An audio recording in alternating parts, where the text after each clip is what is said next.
tihei mauriora. E nā iti e nā rahi, e nā pano e nā whero. Haere mai, haere mai, haere mai. Haere mai ki roto i te poho o tēnei whare o tātai o Wairaka. Mauria mai o koutou mate, o tira nā mate o rātou mā kua hinga ki tā wāhi. Tikana kia mihia kia rātou, kia tangihia tonu kia rātou, kia poruaki hia kia rātou. Waiho kia rātou, tātou nā kanohi ora o rātou mā tēnā tātou katoa. Tāku, he mihi whakatau tēnei kia koutou, ko tae mai ki tēnei rā, te rā whakamutuna o tēnei kaupapa. Nō reira, me huri o tātou whakaaro, ki te taha wairua, ki te wāhinaro. Hei whakakaha i a tātou mō tēnei rā, mō tēnei kaupapa. Nō reira, wairea i raro, i rangi e tū nei, wairea runga i a papu e takoto nei. Wairea i runga i ngā maru o wehi kia tū tangatanga mā tika e tāna pepeke o te wā. Wairea runa, wairea raro, wairea runa i ngā tuputupu a tāne ka wairea kiake. Kia eke ki mātangi ārei. Whano, haramai te toki. Haume, hui e! Ki e. Ai, tēnā koe Vince Moto o kariki o whakamōmia mō tātou, hei whakatū whera te hui nei. Kei te tika tō mihi ki a koutou ngā aito ngā mate ke rongi a tātou. Haere atu rā, haere. Haere ki a rātou mā, rātou ko whiturangi tia, rātou ko mena te ki te pō. Nō reira ki a koutou te honga ora, i te rā whakamutanga o te wiki nei, tēnei te mihi atu ki a koutou. Nau mai, hara mai, ki te hui nei. Tēnā koutou. Kia ora. Ms. Witty here. Just before my friend begins, sir, I just wanted to make Your Honour aware of my presence, sir. Thank you, Mr. Hirschfeld. I'm appearing today with my learned friend, Mr. Kennelly. It's for Y 1567.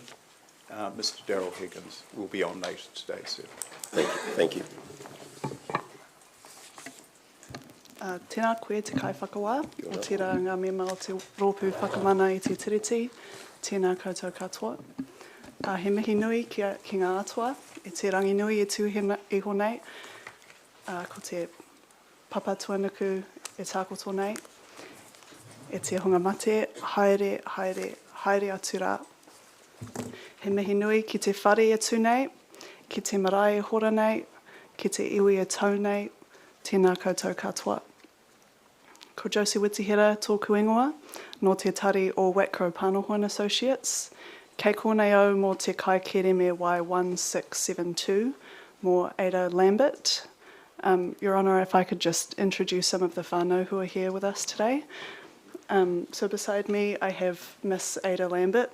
Not sure if you can see her with this lectern, but beside her is her moko Patricia Lambert, who's the daughter of Celia Hedini, who is sitting next to her there.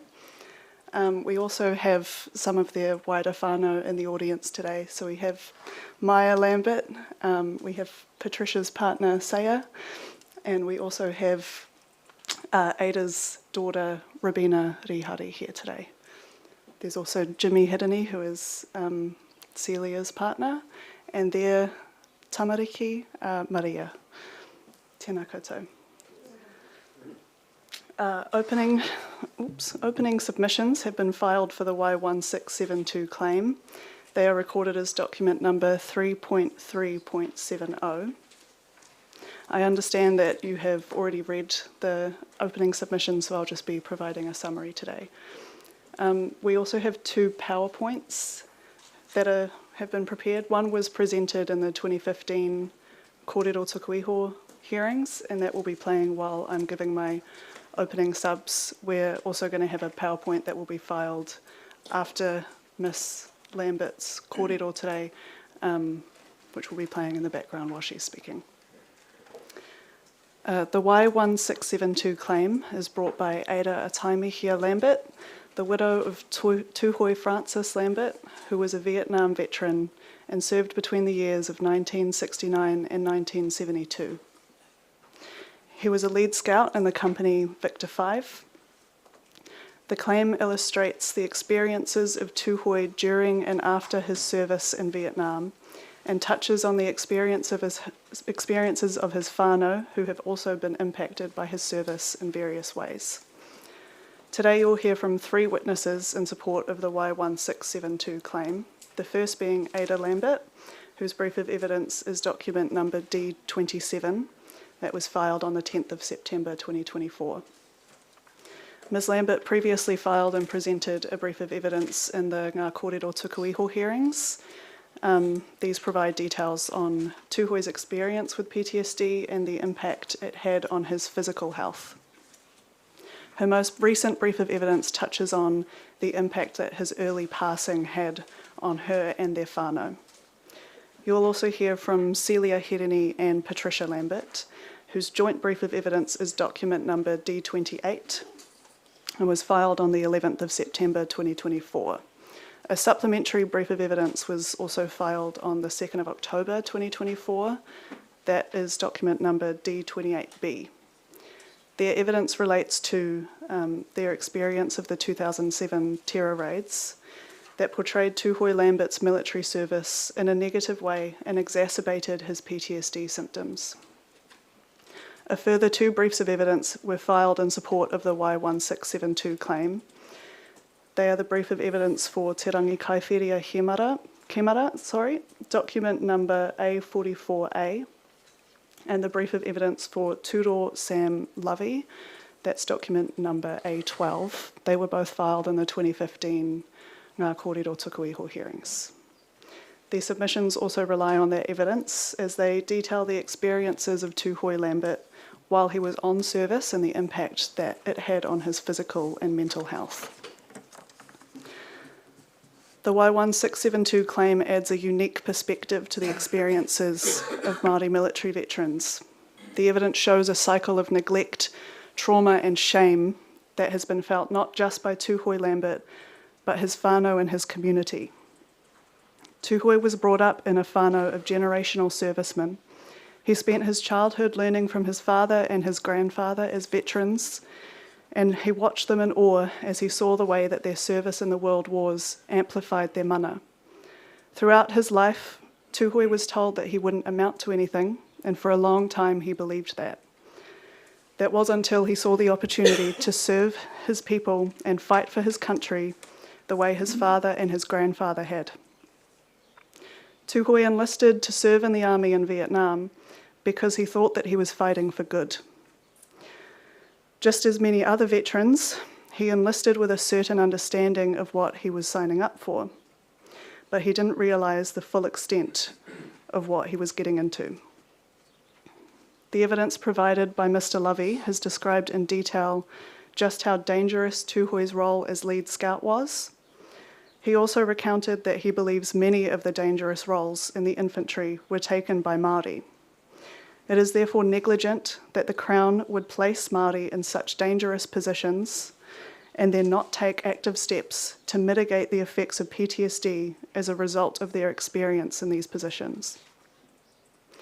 Mr. Lovey also provides an account of what the jungle in Vietnam was like.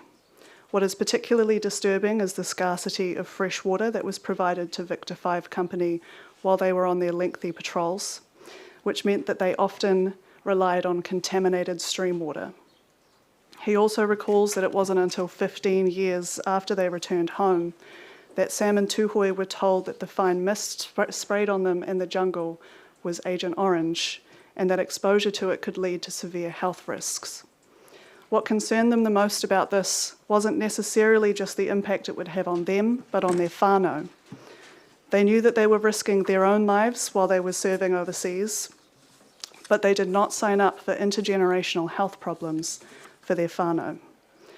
In Council's submission, the failure to inform those veterans of the impact of their service on their whānau is a profound failure.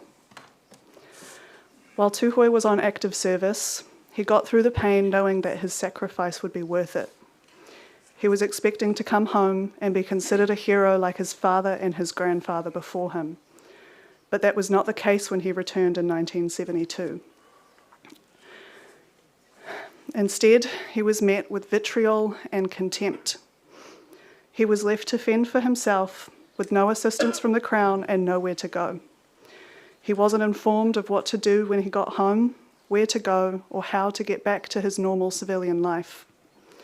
Having to navigate this transition alone was bad enough, but the public disdain for Vietnam veterans weighed on him, causing him to feel ashamed and abandoned. He never expected to feel such a deep shame for everything he sacrificed for his country.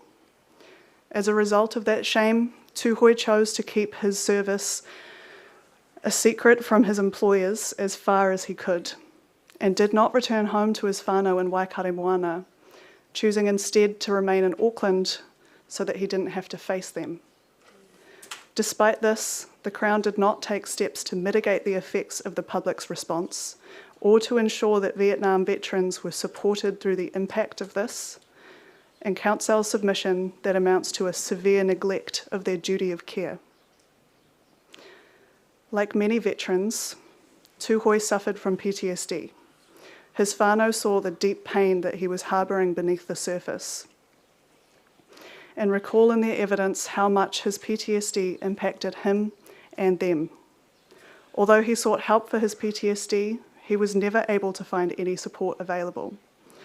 Despite that, Tu Hoi tried his hardest not to let it affect his whānau, and he remained a steady, loving husband, father and grandfather who would always try to lighten the mood with his cheeky spirit. Crown rehabilitative measures for those impacted by PTSD do not support Māori methods for rehabilitation. Instead, Tu Hoi discovered on his own the healing effect of reconnecting with his community, his iwi and his hapu.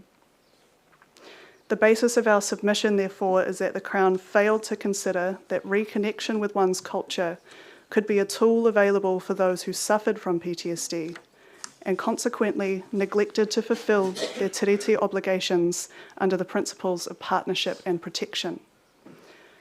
Tu Hoi's extensive community service proved to be a healing mechanism for him, and as such he joined the Mana Motuhake movement as an extension of this. However, in 2006, the Crown began illegal surveillance on those involved with the movement and their whānau. Then on 15th of October 2007, the Crown conducted raids across the country in an operation that would be commonly known as the Urewera raids. Tu Hoi's Auckland home was raided, and as a result, he and his whānau were subjected to dehumanising treatment at the hands of the Crown. Tu Hoi was the only military veteran involved in the Mana Motuhake movement, and it is Council's submission that his status as a veteran contributed to the motivation for the Crown to raid his home. The action of linking Tu Hoi's military service to the accusation of terrorism slandered his reputation, which was then perpetuated by the media through sensationalised headlines. As a result, his mana was severely diminished, which Council submits is an immense failure on the part of the Crown. Tu Hoi once again felt ashamed of his service and did not want to face his whānau because he felt as though it was his fault that they experienced such a traumatic experience. This mirrors the way that he felt when he came home from Vietnam, ashamed and abandoned. In Council's submission, the destruction of Tu Hoi's mana goes beyond him as an individual, but affects all Māori military veterans. As shown in the evidence, these raids had a devastating impact on Māoridom as a whole. The mamai, the trauma and the harm that was caused to Tu Hoi at the hands of the Crown reflect the convergence of his two identities as Māori and as a veteran. Although he had begun to heal because of his community service, seeing men with guns in his whare and threatening his whānau made his memories of the war come rushing back. Tu Hoi's PTSD symptoms returned in full. Therefore, even if Tu Hoi's military service was not a cause for the raids, the Crown still had a duty of care to ensure that Māori military veterans were treated with respect and to prevent circumstances such as this from exacerbating their mental health issues that were caused as a result of their service. It is Council's submission that the choice to raid Tūhoe's home amounted to a severe neglect of their duty of care owed to Tūhoe and his whānau. In subjecting Tūhoe's whānau to dehumanising treatment as a result of his service, the Crown has failed to uphold this duty of care. Furthermore, the symptoms of Tūhoe's PTSD manifested in his physical health, in particular as a result of his nightmares and insomnia. Tūhoe therefore experienced poor heart health, diabetes, and thyroid problems. After the raids, this was exacerbated even further. His whānau therefore attribute his early passing in 2011 to those health issues that were caused and exacerbated by his PTSD. It was traumatic for them to lose someone so great to an early death, especially to a death that could have been avoided had he not been subjected to such a constant cycle of trauma and shame. Tūhoe Lambert was a rangatira. He was a hero and a cheeky, loving father and grandfather. He deserves to have his legacy remembered as such. Nō reira, tēnā koutou, tēnā koutou, tēnā rā tātou katoa. Kia ora, Ms. Witihira. I'll just see if the tribunal have any issues they wish to raise in relation to that submission. Ka pai. Dr. Phillipson?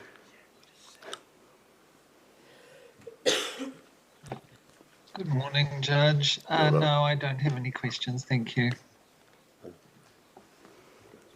No, thank you. There are no issues to Ka be pai. raised by the tribunal. Thank you. Thank you. With your leave, I'll remove the lectern and we'll turn to Ada Lambert.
Tēnā koe aroha mai.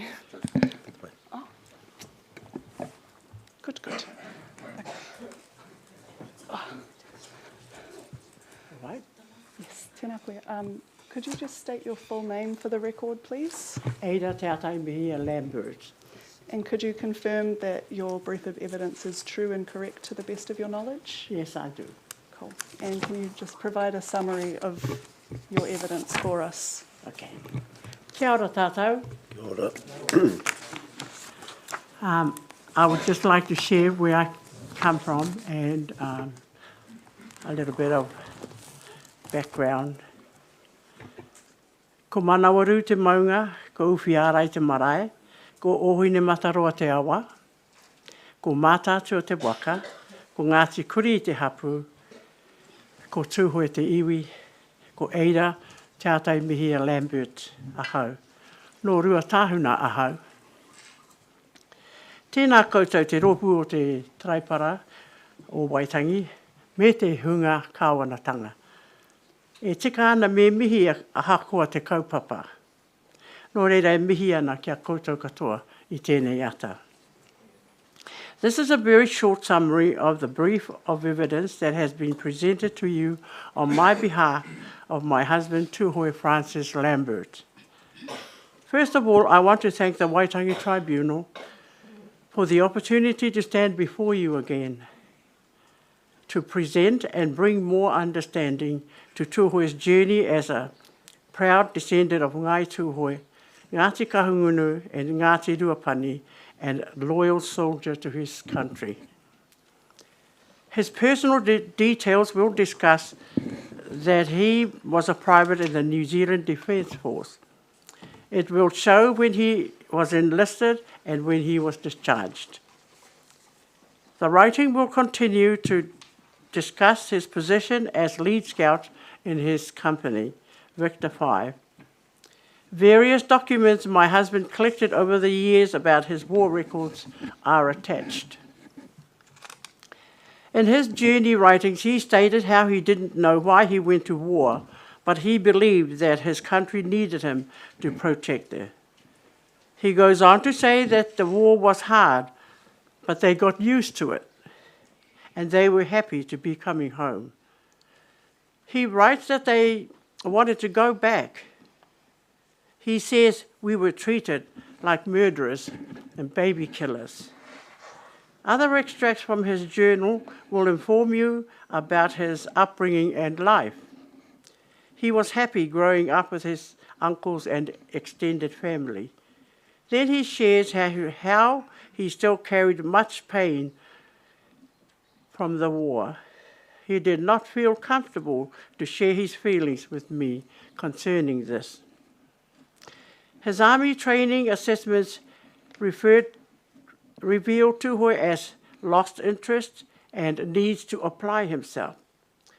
But what attracted me to him was his intelligence. Excuse me. So it was strange reading that. But he didn't like authority. His employment history in civilian life shows a marked change in his attitude and joy for life and success. As a pastor, he officiated in pastoral duties, counselling, youth work and support work with the community. Some places he worked at were Tawana Freezing Works, Lily's Engineering, Court Coordinator at Otahuhu District Court, social work at course instructor with Manukau Technical Institute, voluntary work with Otara Stroke Club, Auckland Hospital Board, and Te Otinga Kohanga Reo. My husband always tried his best to continue working and provide for us as a whānau, but unfortunately, due to various health issues, he was unsuccessful a lot of the time.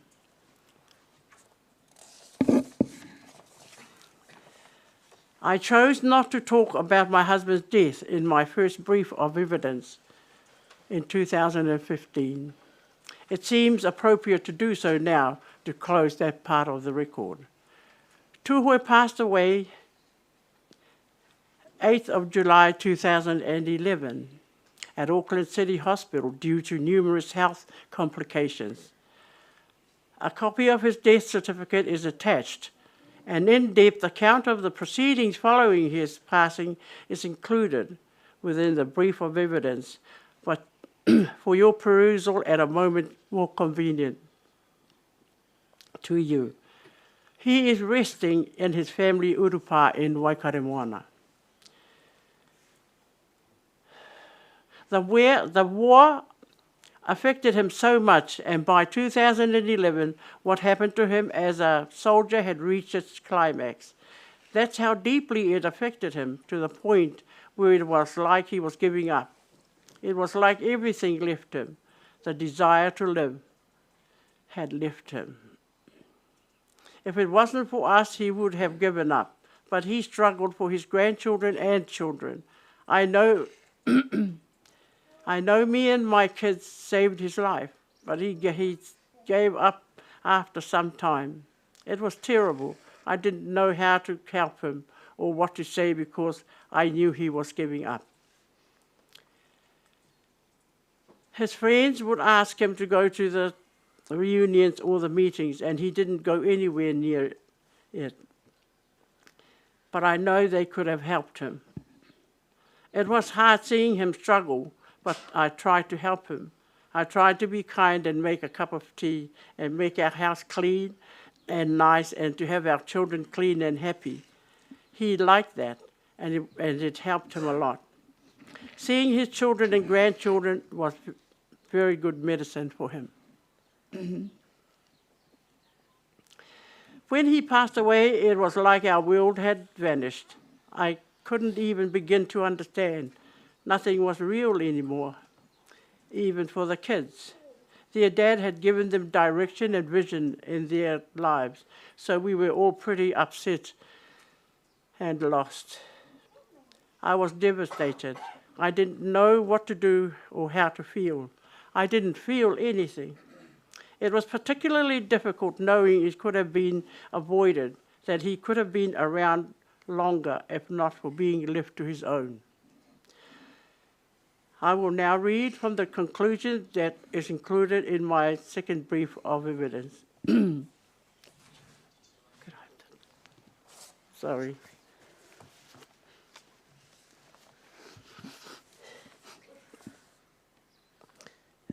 Tuhe Francis Lambert left a huge hole in our family when he passed away. He was funny, caring, loving, and honest. But he was also a Māori Vietnam War veteran, and no matter how you dress it up, he suffered for decades as a result of his military service. Feelings of abandonment and neglect from his government caused him great emotional pain, and this was on top of the trauma he was already suffering from his war experiences. I plead to the tribunal, please don't forget him and his comrades that fought so valiantly for their country, only to be mistreated like they were when they returned. All they asked for was for their country to support and love them just as much as they supported and loved it. I want to remember him as the strong, handsome, and fearless man I came to know over our 40 or so years of marriage together. He was a soldier, a pastor, activist, father, grandfather, and very recently a great-grandfather. But most of all, he was my hope, my faith, and my beloved husband. Excuse me.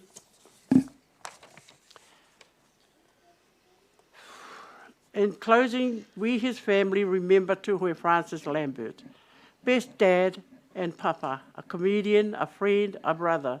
This is what we left with my husband as our final farewell to display our eternal love and admiration for the amazing man he was. I wrote a poem for him called A Fleeting Moment. It encapsulates briefly how much I still love him and the pain of yearning I feel to one day be returned with him again. I will now read the poem. If God could grant me a fleeting moment to be with my beloved husband again, Tuhe Lambert, I would look long into his eyes, smile and say, I love you. I would touch his face gently, whispering endearment, and my heart would explode at the nearness of him.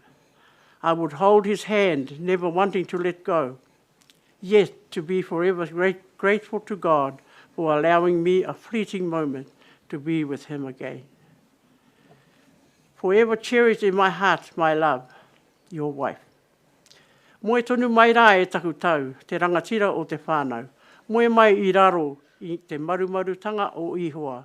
Nō reira huri noa e mihi ana, kia tātou katoa kua hui hui mai nei I tēnei rā. Nō reira, tēnā tātou. Tēnā koe whaia. I just have a couple of questions for you. So in your in the appendix to your second brief of evidence, there's journal entries from Tuhoe, and in there he states that he couldn't hold down a job, but his CV lists that he held jobs for a good 3 to 4 years. Can you explain why he thinks he couldn't hold down a job? Well, Tuhoe grew up with a family that were able to stay at jobs for like 20 plus years. So 3 to 4 years was, he considered, from his perspective, was quite short. Thank you. Kapai. And did his nightmares ever stop? No. physically, there were physical evidence of his trauma that I saw, but it was the quieter.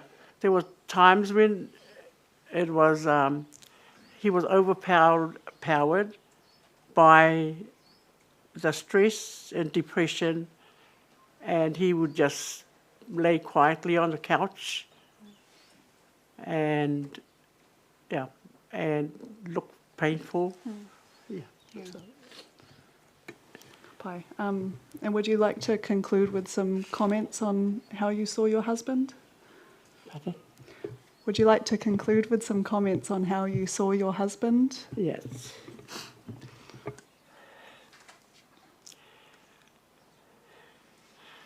I saw him as very strong, loyal, and supportive, sickly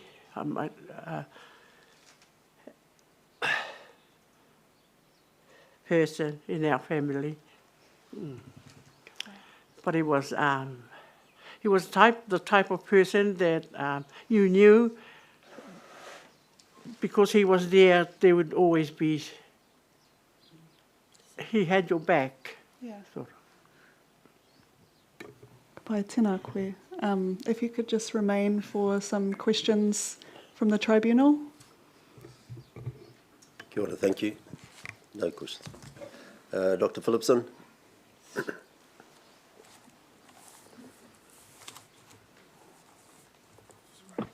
Tēnā koe, Ms. Lambert. I'm on the screen. Kia ora. Thank you very much. My name is Grant Phillipson. I'm a member of the tribunal, but I wasn't able to be present today or this week, so I'm appearing by Zoom. I just wanted to thank you very much for your evidence and also for sharing the extracts from the diaries from your husband's journals. That was very helpful and very showed the real authenticity of it, I think. I don't have any questions for you. I think what you've put out in your brief and in your earlier briefs and in the other evidence is very clear. So I just wanted to thank you for your evidence. Kia ora. Kia ora, Grant. Kia ora. What did he say? Tēnā koe te hākui. Oh, Kia ora. tēnā koe. Tēnā koe. Ko Hanno Regan, tēnei Ai, mihi kia ora. atuana. Kia koutou katoa te whānau. Nei rā te mihi. I rere pai ka roimata I taku pānui taka I o kōrua.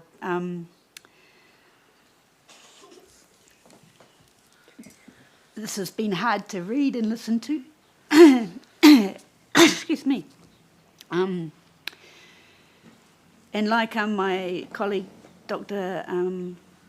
Phillipson has said, actually, even reading the journal entries and the way he spoke about you all, mokopuna, but also the way he could, what you've just shared around the loving man, the caring man, the loyal man, that comes through so strongly. And the mum I experienced at the way he was treated by the Defence Force and by the government, by the mutu.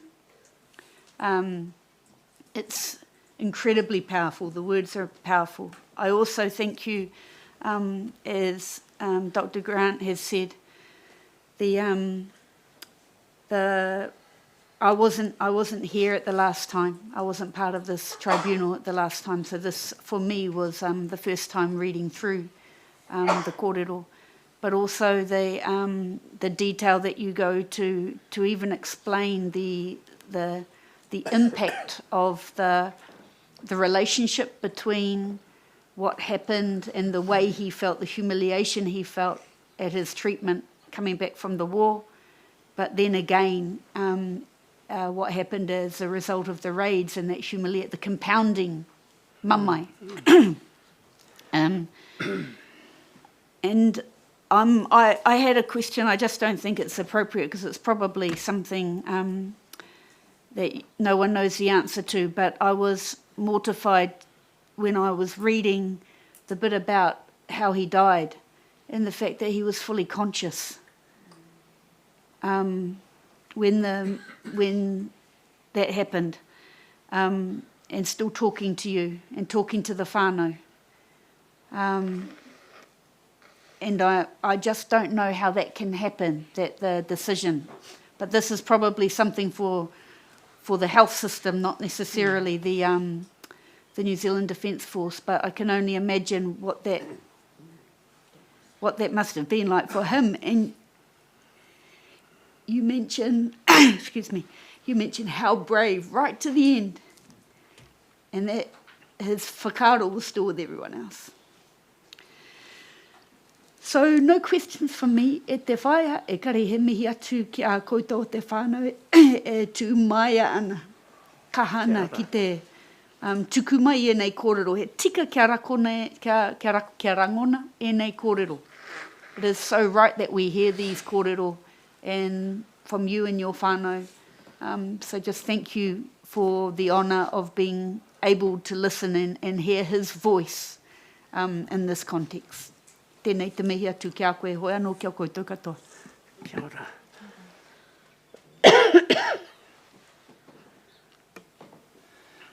Kia ora anō e koe. Kia ora. Karea ko pātai, engari ko pānui au ngā kōrero katoa, ka puta mai te riri. Nā rere ka aro atu ki a koe ki tō koutou whānau. Engari ko te mea nui ki au, he tangata whakaponoa ia, kōrua tahi. Reira tēnā koutou. Kia ora.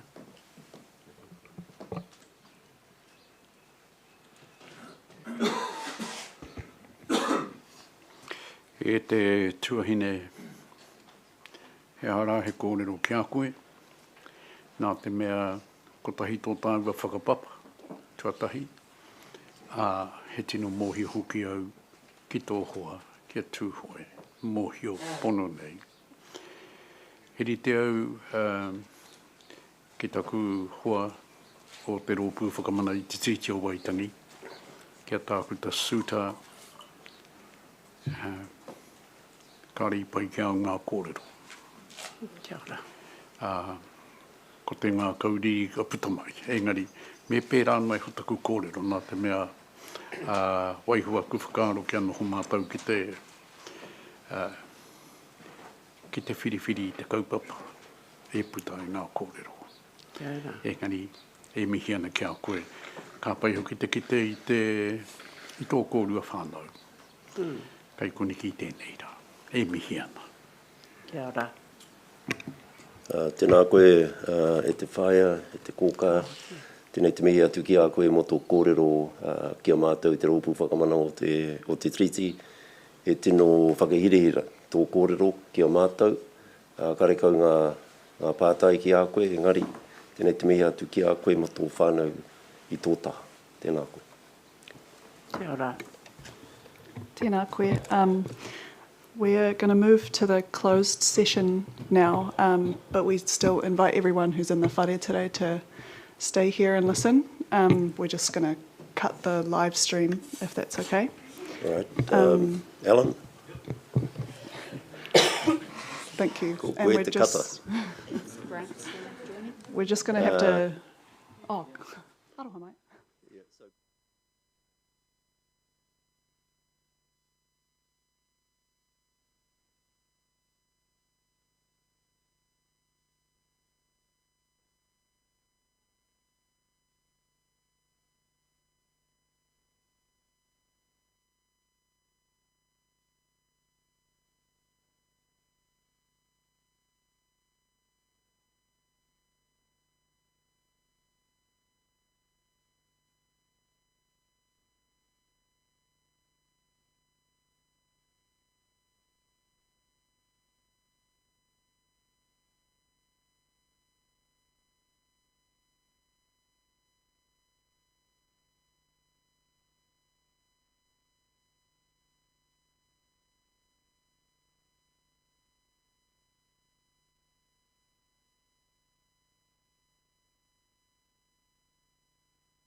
Kia koutou kei te whare, me kia koutou maranga i te upurangi i tēnā rawa atu kia koutou katoa.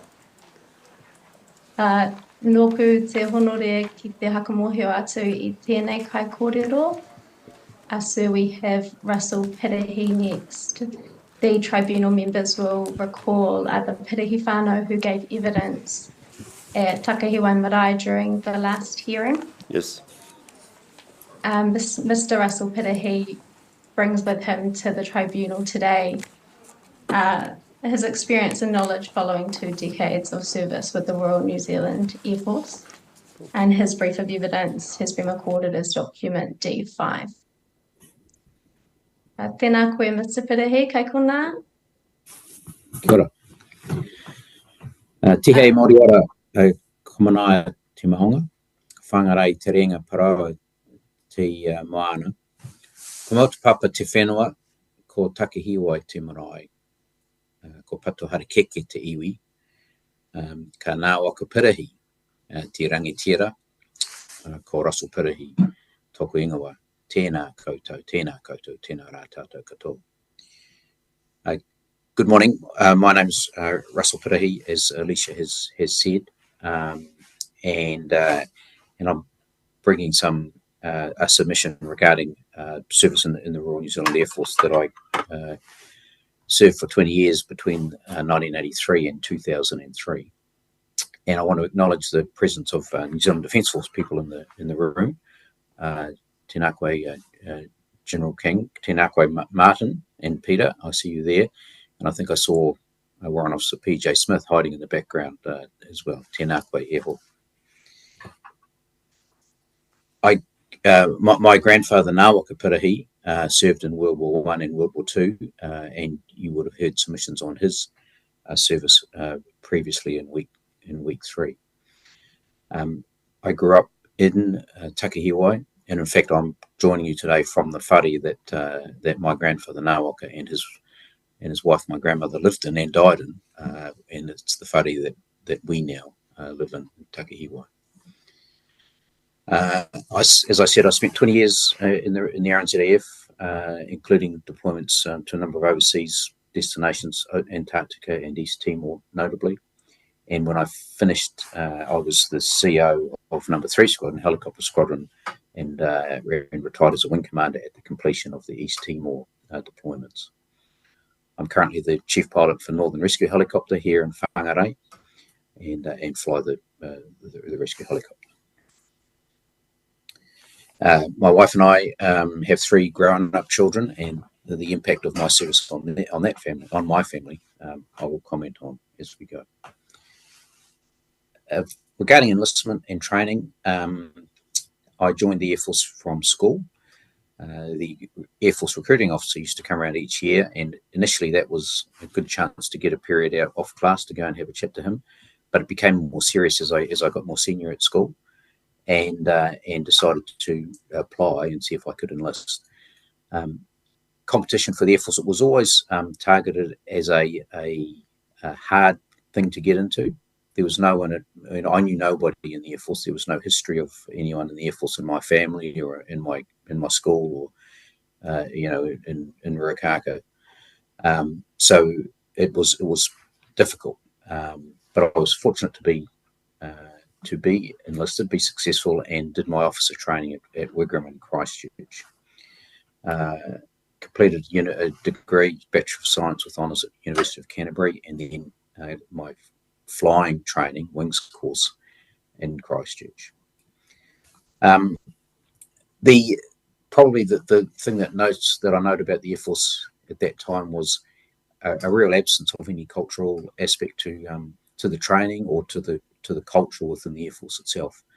We never, I don't think I ever heard the Treaty of Waitangi mentioned, for example. There was no connection. It didn't appear to, almost didn't seem to be relevant. It wasn't that the Air Force was dismissive of it or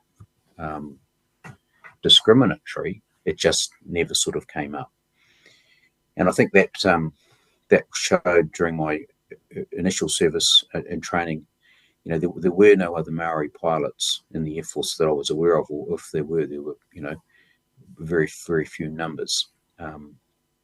I received an award at the end of my wings course training, pilot training, which hadn't been awarded for 20 years because it was for graduating with special distinction. And one of the officers who presented it said to me, "Hey, you realise that this hasn't been awarded for 20 years. The last pilot that received the award was also a Maori pilot back in the 60s.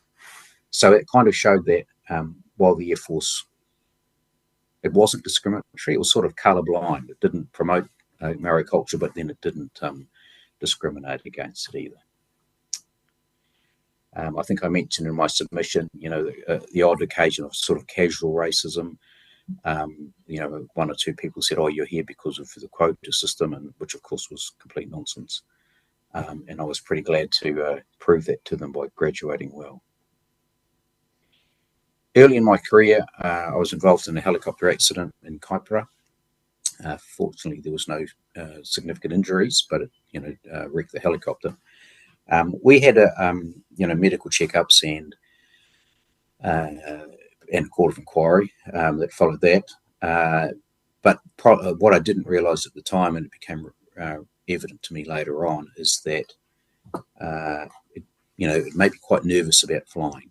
And about 18 months later, I was in Antarctica, deployed to Antarctica, and the stress, I guess, from that accident became more prevalent, and I was quite edgy.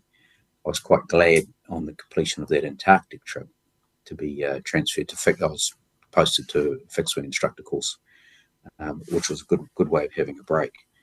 One of the things about the Air Force is you don't fess up to that sort of thing too easily, because the culture is very much, let's get out there and get the job done, which is good. But you didn't want to, say that you were a bit windy. Going to Antarctica was, I brought out in hindsight, the stress and effect on my whānau. It was an awesome experience for me, and that's often the case for service people. You do go to exciting places, and you go to some stink places too, but it's all very exciting for the servicemen. In this case, my wife, we were living in Christchurch. We had a new son, baby son, first son, who was 4 or 5 months old. We had 2 days' notice of this deployment, and I was away on exercise in Waihuru at the time, and I rang up Jennifer and said, "Good news, I'm coming home from the exercise early, and bad news, I'm going to Antarctica the day after I get home." So I wasn't in Antarctica for a month, and during that time, you get 1 6-minute phone call per week, and that's via HF radio. And my wife, living away from out of our area, had to manage by herself. I just welcome my father, Grant Pitter. He is here to join us as well. Morning, Lisa. I also had a couple of deployments to East Timor, which one was 6 months and one was a 3-month deployment. Once again, family are subject to a lot of stress for that. A lot of effect on them. Where to? Some of the talking about the impact of it on whānau. You move around a lot in the service. Our eldest son went to 5 different primary schools. My wife was a great supporter and spent a lot of time making sure that we set down our roots in Takihiwa. So she would often travel back home to Takihiwa with the young children to make sure that we were well connected with our whānau here. And I think that's a real key point for the Defence Force. One of the recommendations in my submission was that connection with your own whānau is really, really important. And if there are things that they can do to encourage that, that would be great.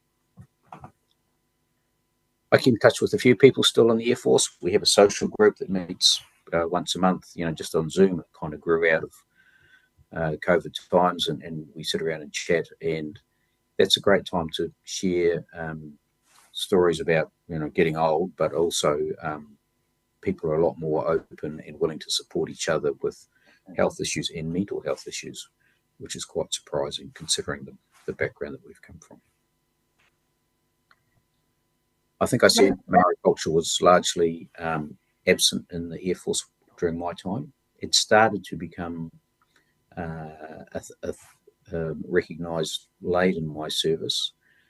For example, in East Timor, we had some motivated individuals that set up a kapa haka party during our deployment, which people really found quite encouraging and quite valuable.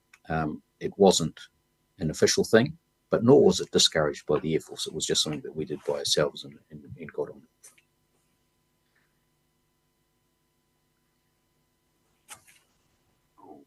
I think some of the a couple of the recommendations I made in my submission involved providing, follow-up mental health support or support for ex-service people and their whānau.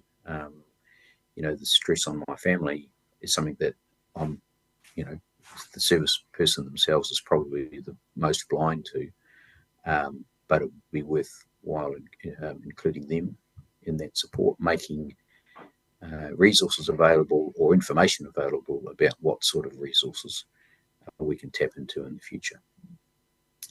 And strongly associated with that is connection with hapu and iwi. There is a sense of, for example, the Army have set up the marae at Waiuru when I was in the service, which is a great thing. And, they're part of that iwi, but that only lasts while you're in the service. You need to then come home and be reintegrated, reconnected with your own hapu and iwi following your service. Russell, can you please share with the tribunal what level of support you and your whānau did receive, particularly after your accident when you'd returned from deployments and following the completion of your service? It was pretty minimal, to be honest. We did do psychological and deployment training prior to going to East Timor. When we came home from East Timor, that covered a few things like effect on families and absence and so on. When we got home, it was fairly standard, quick debrief with the psychologist, and off you went. And certainly there has been no follow-up since. Families were involved in the pre-deployment training to a degree, but not in the post-deployment training in my time. And I think that would be a real good thing to happen. And I think it was mentioned earlier this morning even, and yesterday, that having whānau present during some of that post-deployment debriefing would be really beneficial.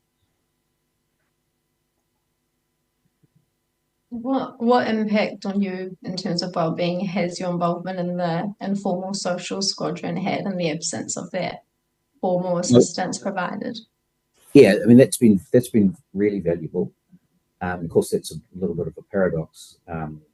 Those sorts of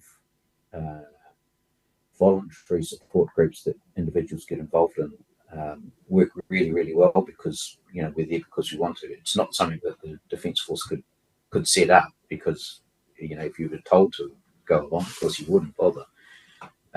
So it's a challenge. I think giving people the information that such groups exist and they are really valuable, and maybe even having people sharing their experiences from that would be worthwhile.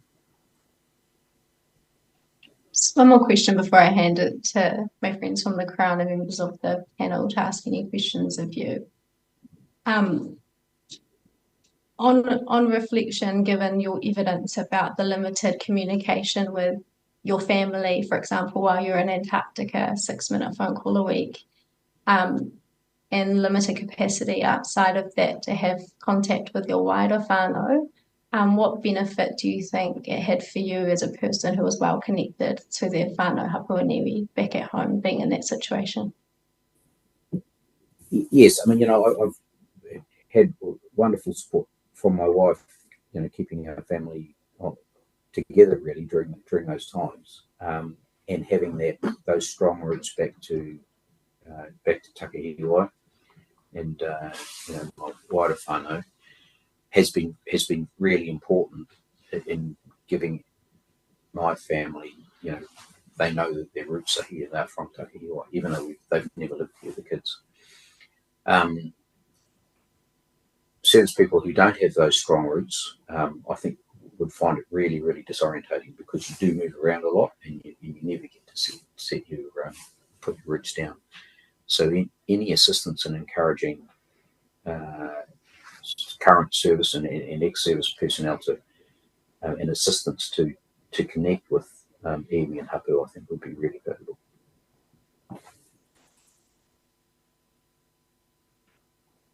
No, you're muted. Tēnā koe. I understand my friends from the Crown have a pātai for you. Please remain. Yes, Mr. Allen. Yes, tēnā koe, Mr. Pirihi. I'm talking to a camera here, but your image is over there, so if I move around a bit, excuse me. Yes, just picking up on where your council left off with this question of, or this issue of reconnection or connection with hapu and iwi.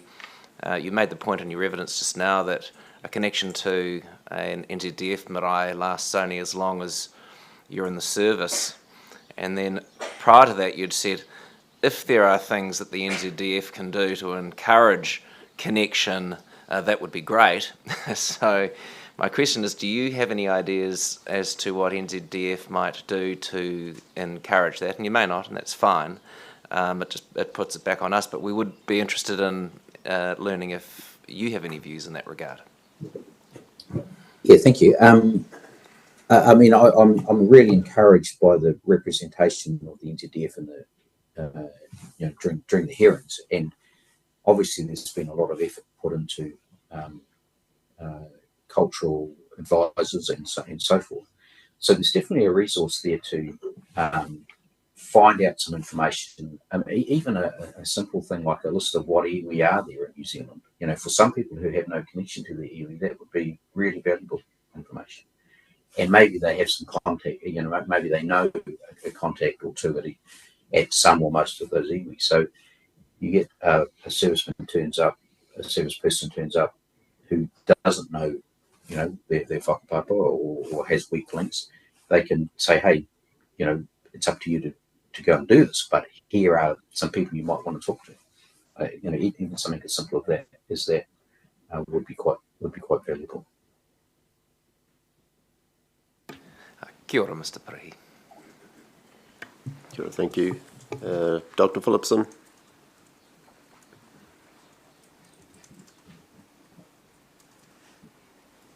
Tēnā koe, Mr. Pirihi. Thank you for giving evidence. I did ask for you to do this when we had the rest of your whānau appear, and it's been very helpful. Thank you. You said that you thought you were perhaps the only Māori pilot when you were in training. What was the situation when you left? That's a great question. There were a few. And I think, but not many, not many at all.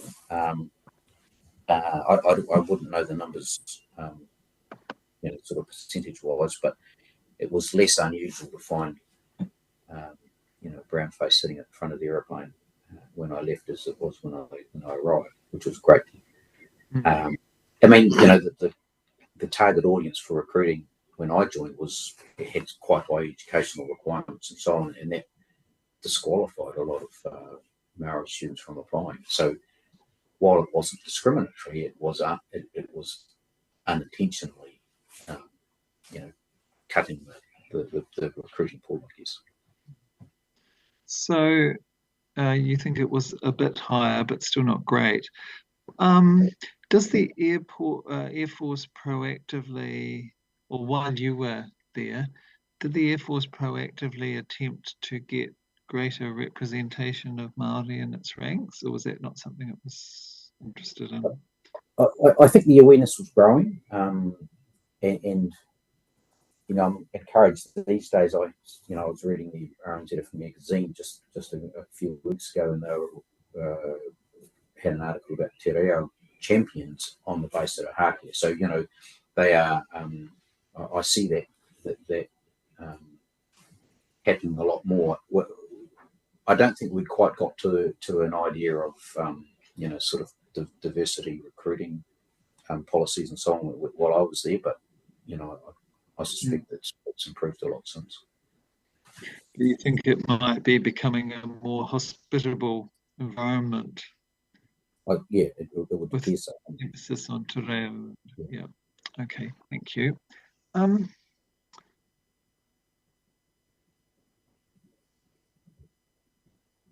When you left the Air Force, I guess in your role as a pilot, it may have been easier for you to transition back into civilian life because of, you know, there's good employment opportunities. But do you think that there was appropriate assistance given to people who were leaving to transition back into civilian life? The Air Force ran a resettlement training program, which I think they still do, which provided some support, you know, financial support and time off and so on to help that transition. There were a couple of financial advisor type, you know, people to talk about what to do with superannuation and those things. So it was reasonable, and particularly the time available to go and do that, to do some of that training or familiarisation with a new career was pretty generous actually. Right, thank you. And yeah, my last question was going to be about the when you said that the NZDF had the resources to connect Māori people, but the Crown has already asked that question, so I don't need to.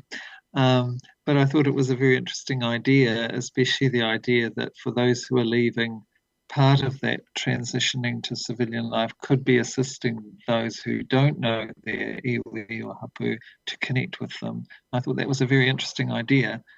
So that's very helpful. Thank you very much. We've heard very, very little evidence from Māori service people, veterans in the Air Force. So this has been very helpful. Thank you.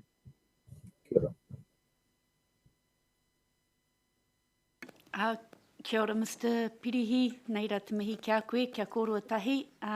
Kia ora, my name is Hannah O'Regan and I'm mihi to you, and lovely to see your papa take the position next to you as well. So kia ora, kōrua, lovely to have the opportunity to speak with you today. And as with the case with my colleague, Dr. Phillipson, it's special because this is the second time I've heard somebody from the Air Force present. So thank you for taking the time to make this claim, and also with us as well. Can I ask, which high school did you go to? I went to Green Bay College in Ruakaka. In Ruakaka, did you say? Okay. You referred, the reason I'm asking that is that you refer to in your evidence a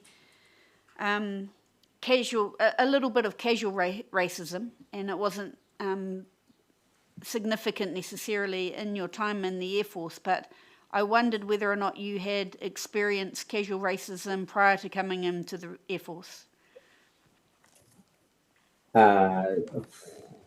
Hard to, not that I can recall. I mean, I was at school and yep. Life was normal stuff. I mean, Ruakaka is, you know, there were a reasonable proportion of Maori students at the school. Typically, a lot didn't continue through to the higher levels of the school. You know, with education and so on.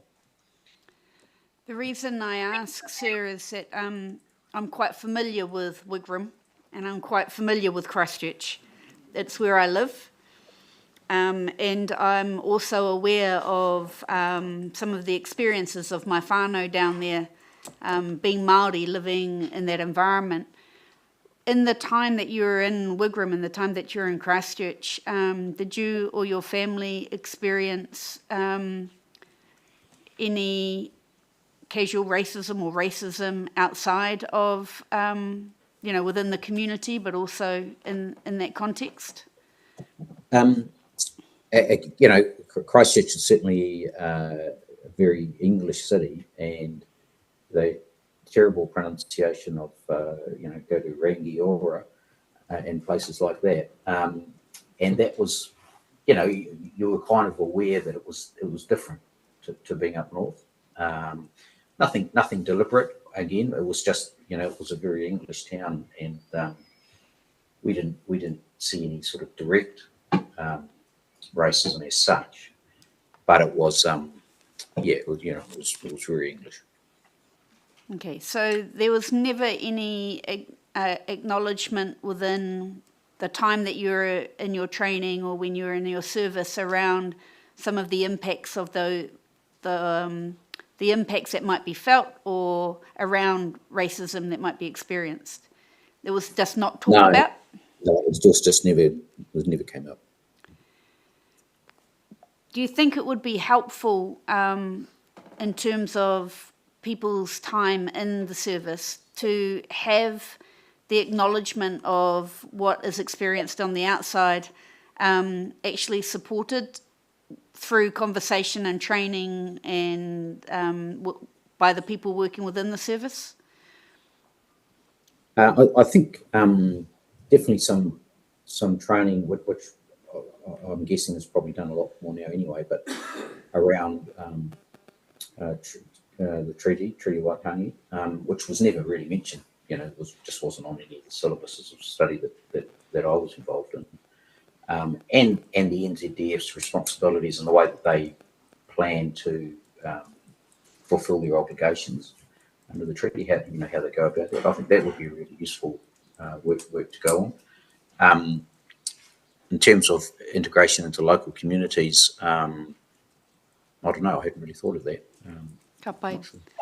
I asked particularly because from the other, especially from the evidence that's been supplied from the New Zealand Army, we've heard a number of claimants talk about their beliefs of different treatment of Māori to non-Māori, and even in terms of assessment and placement within the different roles that they might have within the service, and the different treatment that they've experienced where they thought prejudice against Māori within the service. So this isn't something that you experienced yourself within the Air Force?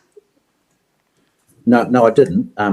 Like I said, I think they were largely sort of colourblind in that it never occurred that people were of different colour, if you know what I mean.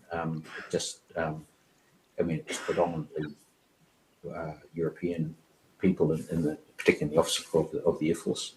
But there was no systemic sort of prejudice or that I saw. People were promoted on the basis of their ability or merit, as opposed to anything racial. It's certainly wonderful to hear. So, kia ora, thank you. Just one question around the time that you were away during service when you were posted elsewhere. At any time, did your wife have any check-ins or check-ups from the service as to how she was going and if she needed any help? We did during East Timor deployments, which were they were long 6 months or 6 or 9 deployments. We ran the squadron, or the Air Force had the squadron run support meetings and so on, and they would once a month or so on they would have a get together with the wives and families, which a number attended a lot. Some didn't. Some just got on with their lives separately. But that was done I thought it was done quite appropriately, actually, because it was done with the people that they knew within the squadron, as opposed to a whole lot of strangers coming in from on high. So from that side of things, once it got to once I got to Timor, I thought was quite well done. And finally, your wife, did she speak positively about that sense of connection and support being available to her during those times? I think she appreciated. I mean, you know, we moved houses from Whenuapai to Hobsonville while I was in East Timor. Well, she moved the house, and with the squadron, a couple of lads from work came around and gave her a hand type thing. You know, that sort of thing goes on. You know, she did an incredible job, like I said, keeping our family together. Yeah, I mean, any support was great, but it was particularly good when it came from, you know, amongst your peers and people that she knew, rather than you know, an external sort of construct. Tēnā koe, thank you so much for your responses. Korahi aku pātai. Hi, kia ora, Mr. Pirihi.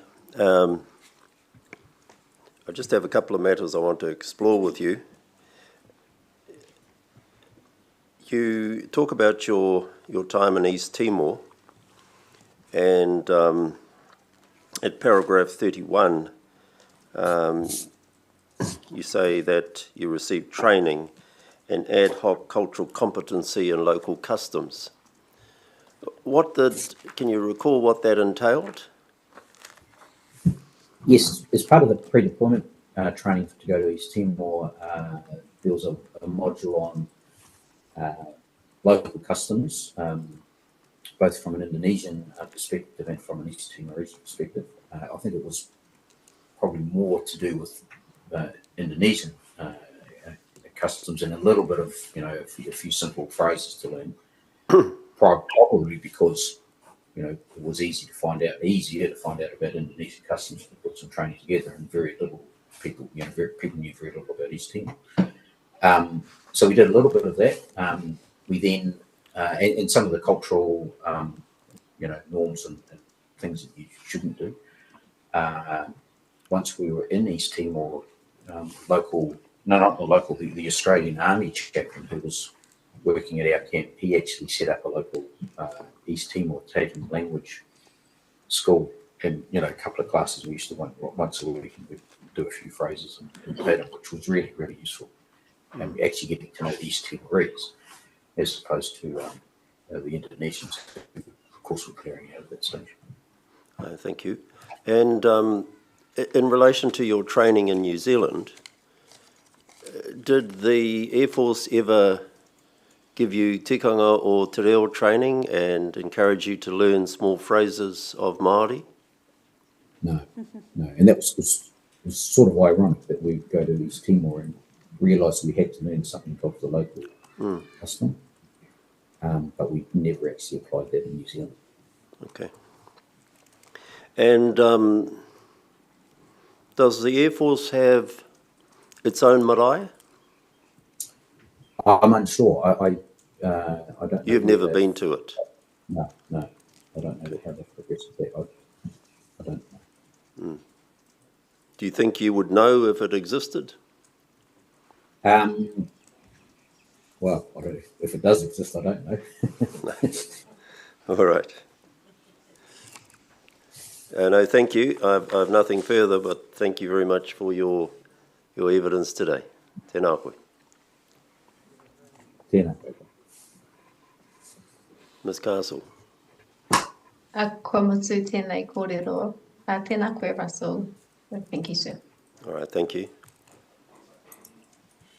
I think we'll break now for morning tea and resume again at about 11:15. But just before we do we have the one witness remaining? Yes, sir, just one more witness. All right, no, thank you. Thank you.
Kia ora no tātou. Tēnā koe te kai whakawā, may it please Your Honour and members of the tribunal. Hirschfeld's.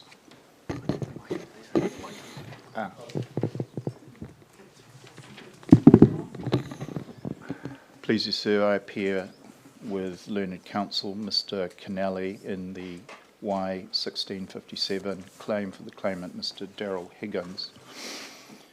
With Your Honour's leave, Mr. Kennelly will open the case and I will call Major Ross Hemona. His evidence in the record is D25 with an appendix at D25A. In giving his evidence, Major Hemona will first read in part from his brief indicating the paragraph numbers where necessary. Secondly, he will elaborate on aspects of his statement of evidence for clarification. I note, sir, that counsel for Y1401, Mr. Harmon, has filed a cross-examination bundle for Major Hemona. No exception is taken on the late filing of that bundle. Major Hemona has a hard copy of the bundle. I'm unsure whether the tribunal has that bundle. If not, my friend has indicated hard copies are available. We do have a copy of the bundle. Thank you, sir. Yeah, thank you.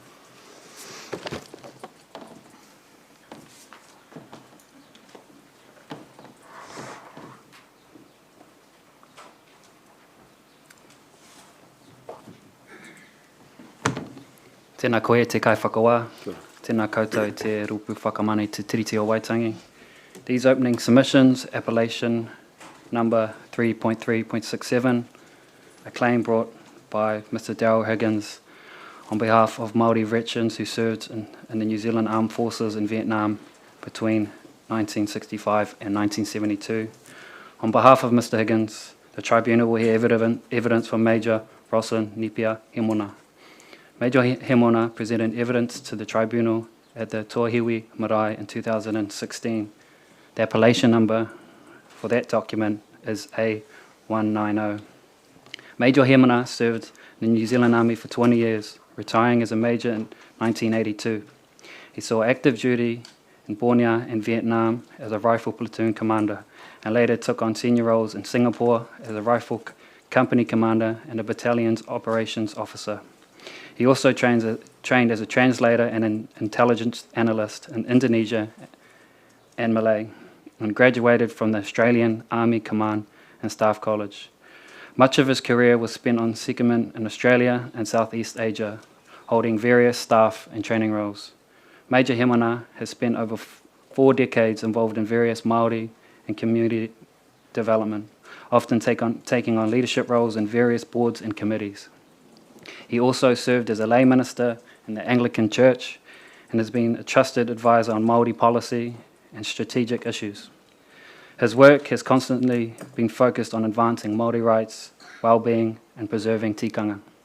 Today, Major Roslyn Hemona's evidence will include a comprehensive analysis of the Veterans Support Act 2014 and how it fails to uphold the standards of tikanga, particularly in relation to the values of whanaungatanga and mana. His evidence will demonstrate the critical areas where systemic failures persist and will emphasise the need for urgent reforms to ensure the Crown fulfils its treaty obligations to Māori.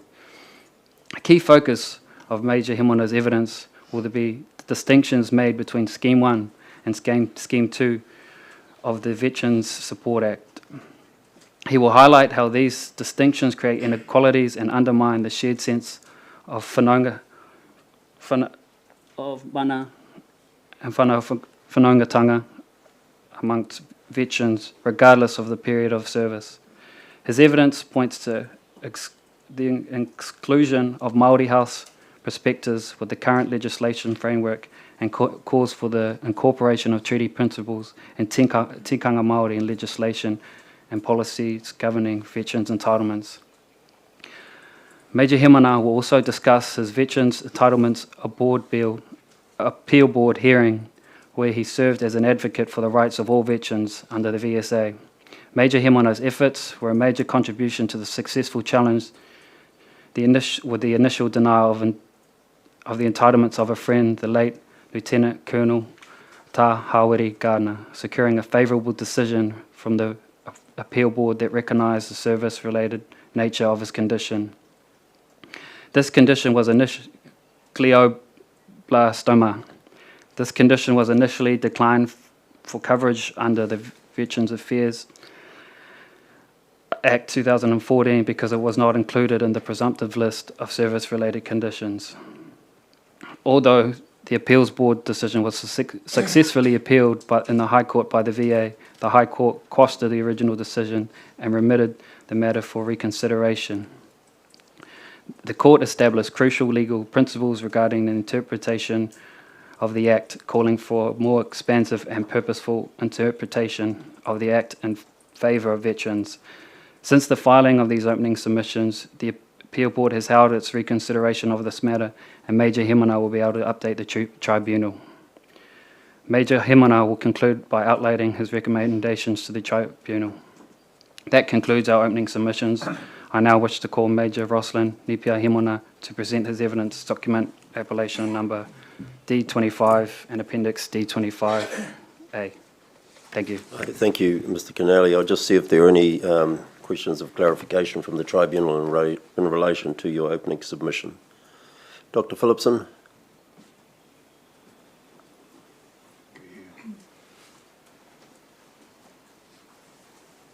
Sorry, my video seems to have been off. I'm not sure what was going on there. Anyway, no, I don't have any questions. Thank you, right, Judge. thank that you. was all very clear. Just, do we have the High Court, a copy of the High Court decision? I can't remember if that was in his papers or not. Yes, it's part of his Appendix 25A. It is? Yes. Right. Yeah, thank you. Right, thank you, Mr. Kennelly. Thank you, Your Honour.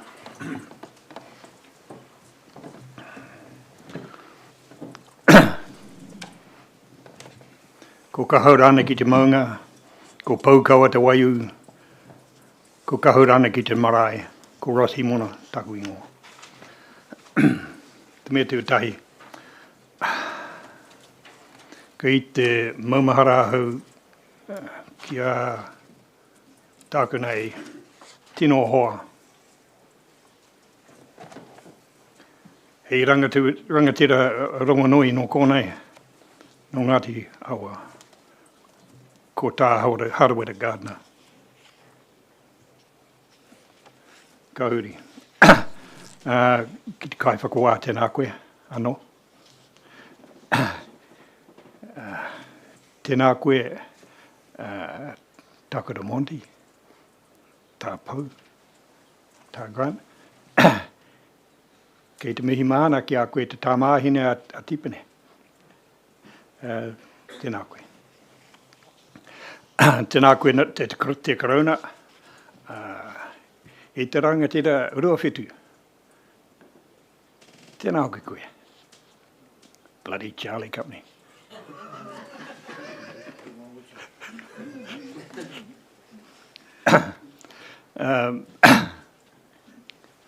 Ngā roia katoa, tēnā koutou me te opa katoa o Aotearoa, tēnā koutou. Last but not least, I want to meet you, Alex Brunt, the Acting Head of Veterans Affairs. Alex and I have been on opposite sides of some intense debates recently, but the relationship is professional and cordial.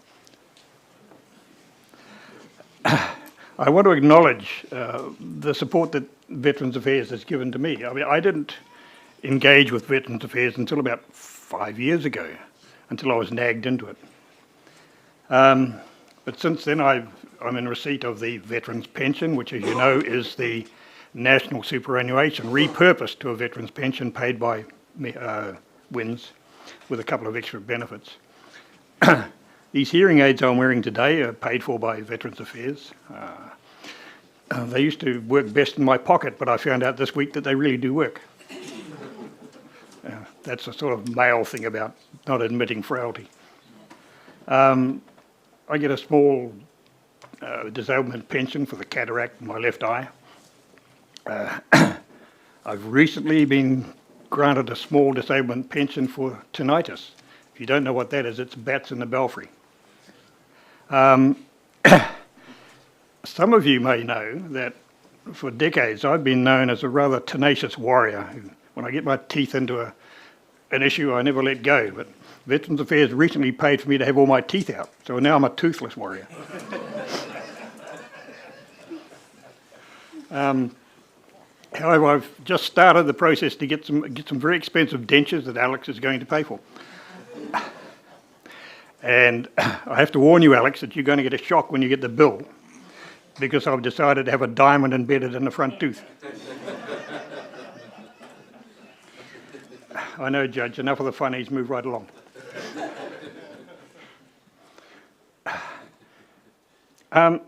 Before I start, I want to talk about the kōrero that's been happening here over the years.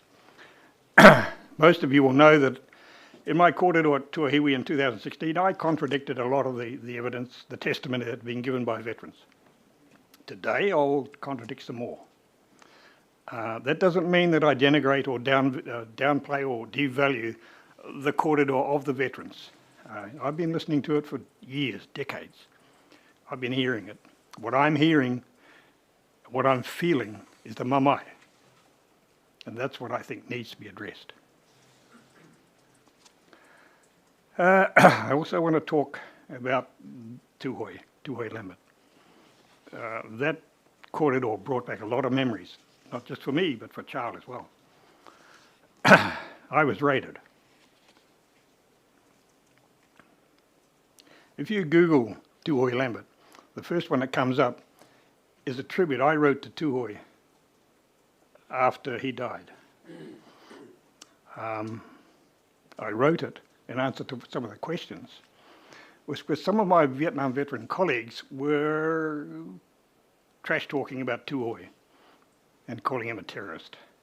I wrote that tribute, not just for the whānau, but to shut the Vietnam veterans up, the few that were talking about it.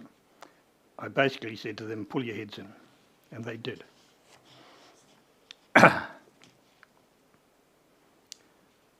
I won't talk about the raids, but if you want to understand the evolution of those raids, it didn't start with Tūhoe and it didn't start with Tamiiti. You need to read my analysis on my website, my blog site, Te Pū Tātara. It actually started with some Pākehā radicals. So before I get off the raids, I see, yes, I was raided. No weapons. I did stop it that day in the High Court with an injunction, or interim injunction. Interestingly, my lawyers were now Justice Christian Whata, Mike Heron, who became Solicitor General, and the judge who granted the interim injunction is now the Chief Justice.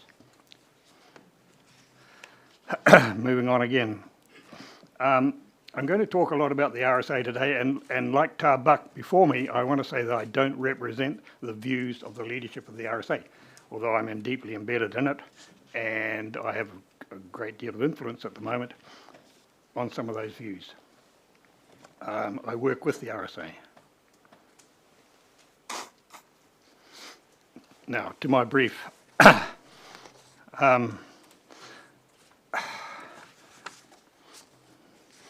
Working with the RSA, because of my involvement in Tāwira's claim, I became the senior advocate at the RSA. I mean, I need to tell you how that happened. When it was taken to the High Court, I was in the RSA office and I said to them, so who's going to respond in the media if this hits the media? And they said, oh, our senior advocate. I said, who's that? They said, you are. But I had been working closely with them for at least a couple of years. And I do lead the RSA's advisory advocacy group, reviewing the legislation, the Veteran Support Act and Regulations 2014, and advocating for some changes to that act. And that was covered in paragraphs 7 to 12, sir. Moving on to paragraphs 13 through 20, I state there that a lot has moved on since Tuahiwi. The Act has become embedded. We've all learned to work with it, to test it, to challenge the interpretation.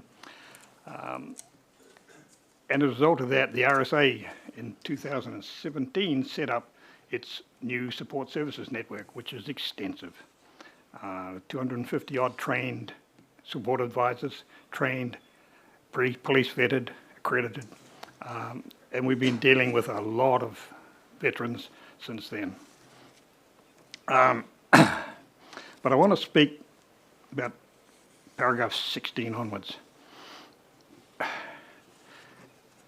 In 2016, I introduced the statements of principles to the tribunal.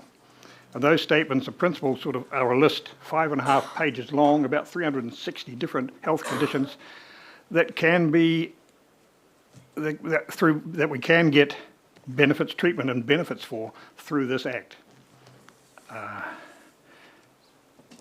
Very few people understand those statements of principles. They were written in 1984, 5, 6 onwards by the Australian Repatriation Medical Authority, which was set up for that purpose. They are presumptive instruments. They don't prove causation. In 1996 and 7, that Repatriation Medical Authority commissioned Professor Pearce, who's a leading law professor in Australia, to review the authority itself. He delivered his report in 1997. Part 2 of that report was an analysis and an estimate by Professor Darcy Holman, who's a leading epidemiologist in Australia, based then in the University of Western Australia.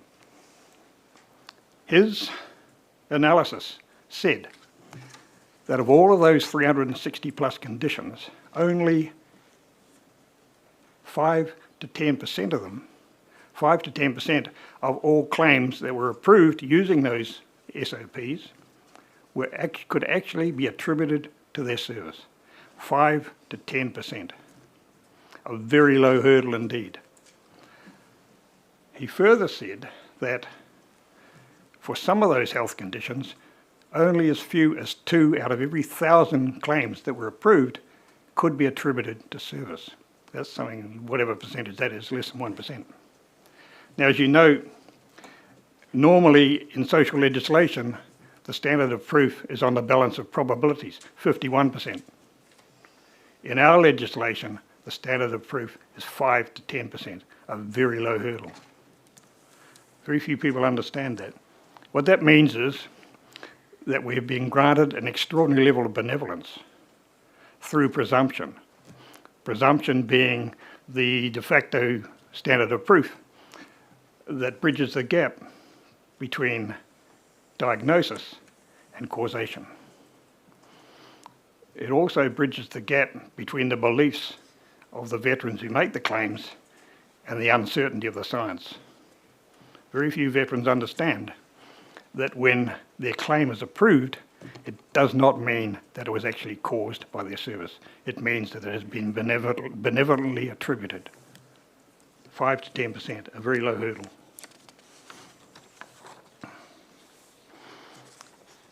I'll now move quickly on to paragraph 30 and to the Tāwira's claim. When he was diagnosed in July 2021, I went up to see him and he asked me about his entitlements because, unlike me, he hadn't yet engaged with Veterans Affairs. So I told him that we would have a claim submitted for him and it wouldn't be approved because it wasn't covered by the legislation. I told him that I would take it to review and it wouldn't be approved. I told him I would take it to appeal and do my level best to get it through. He saw that as his koha to all veterans. It was never about the money, never about the entitlements. It was only about trying to establish a precedent that would benefit all veterans, and that's been the motivation all the way through these last 3 years. Now, I'm going to diverge a little to explain that case.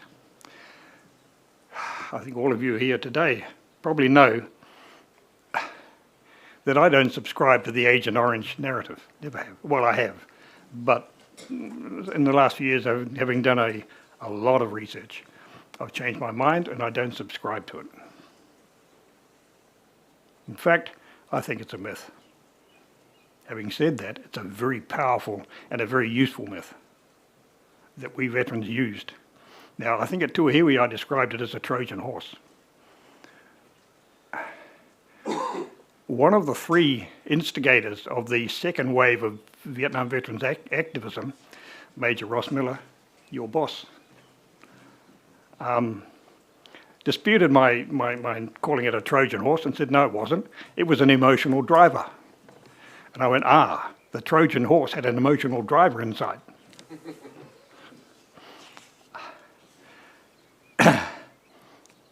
Having said that, I acknowledge that that narrative is so deeply and immovably embedded intergenerationally in our community that it will never be dislodged. And I am totally uninterested in trying to change anyone's mind. I have my view, others have their view. That's it. However, my partner marvels at the way I can hold that view in my mind and at the same time prosecute this case for Tāwira and invest the last 3 years of my life in believing that it's true. Let me explain that. To prove his case, I did accept, that presumptively we are deemed to have been exposed. Doesn't matter whether we were or not, it doesn't matter at all. We were deemed by law to exposed. Regardless of what I think the science and the history says, the law says we were exposed. So what I had to show was that if Tāwira might have been exposed, his rare glioblastoma brain tumour might have been related to that exposure. Mites. I had to show that I could push his claim around or under that very low hurdle of 5 to 10%.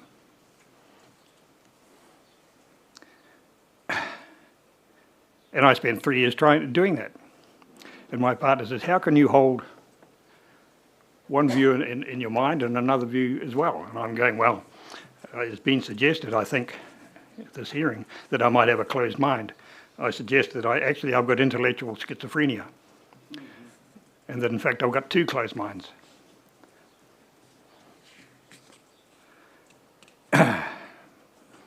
Interestingly, let me explain. I lodged a review in January 2022, knowing it would be declined. We didn't get the review in time, and Witta's time was running out, and I thought I need to get this claim in before he dies. So I lodged a claim against the review before the review had been written. Alex's predecessor, Marty Ella, had the review written that day. So it was all legal. And it was declined. The Act says that the reviewing officer may not have had any previous involvement. Well, the reviewing officer hadn't been involved in the initial decision, but he had some minor little involvement along the way. And I used that as a legal technicality to get his review revoked. And the appeal board did revoke it. We then went to a substantive appeal at the Veterans Entitlements Appeal Board. The chair of the appeal board, her decision dismissed all grounds for appeal. The other lawyer on the appeal board came up with a very novel way of allowing the appeal. And the doctor on the appeal board agreed with him, so it went through with a 2-1 majority. The moment I saw it, I said, this is going to the High Court. That's too novel for anyone. And it did go to the High Court, of course, and that's on record. My partner says that I am loath to ever blow my own trumpet. In this case, I'll make an exception. The Kuruma will proclaim his own sweetness. Basically, although she didn't say it, basically what Justice Helen McQueen said, all you lawyers are wrong and Ross is right.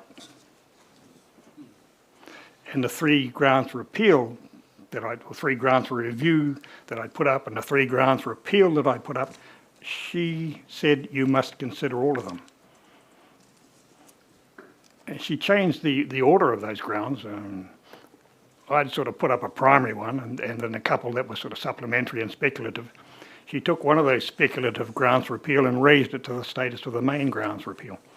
And that's what we've been doing for the last months.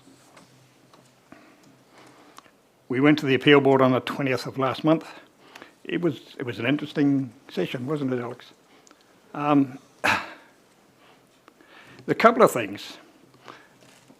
In the first case, normally when we go to the appeal board, the process is adversarial. You know, he says, she says, which is true because the opposing lead counsel is actually a she.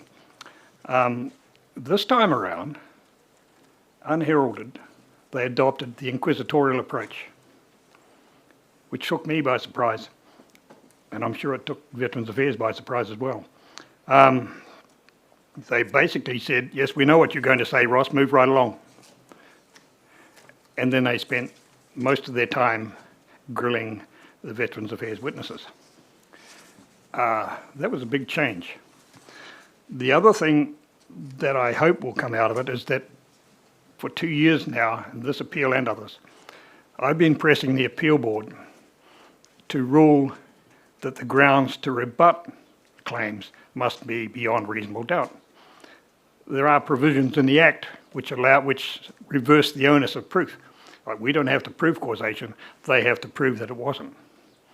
And I was arguing that their standard of proof ought to be beyond reasonable doubt. Then the appeal board disagreed with me for 2 years.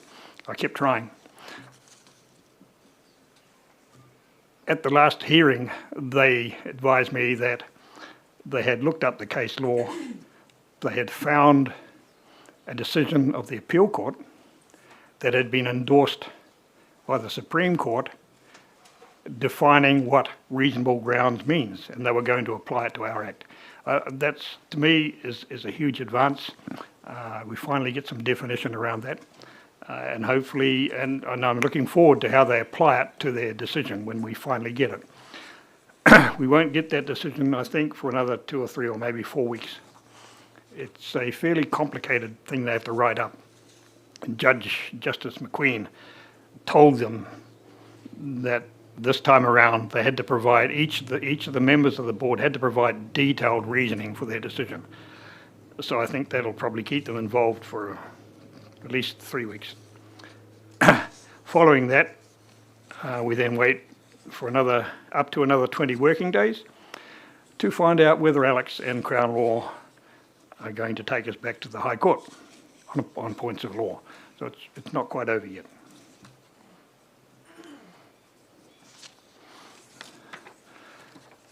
I think that explains, the sort of whole thing explains that there are 2 sides to this Act. There's the science and the history, and the science is uncertain. The science rarely proves anything in veterans, as far as veterans' claims are concerned. It's always uncertain. That's why we have veterans' law, because veterans have never been able to prove causation. And on the other hand, the law closes that gap. It closes the gap in evidence between diagnosis and causation. And that's a huge problem we have with our veteran community, because very few people actually understand that. Very few people, including senior officers in defence, have ever read this, even know what's in it, even know what their own entitlements are. And the biggest problem we have with our community is getting people to understand it.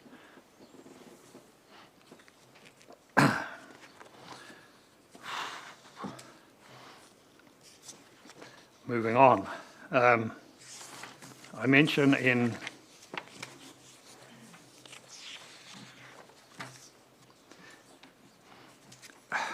briefly that in my original grounds for appeal, I did raise the issue that Māori Health and Equity was actually not included in those statements of principles. It was never included in any of the legislative or the instruments that are used to assess claims.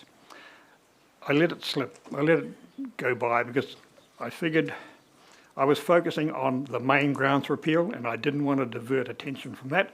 So I actually let that ground for appeal slide, and it hasn't yet been addressed, and I may get around to it later.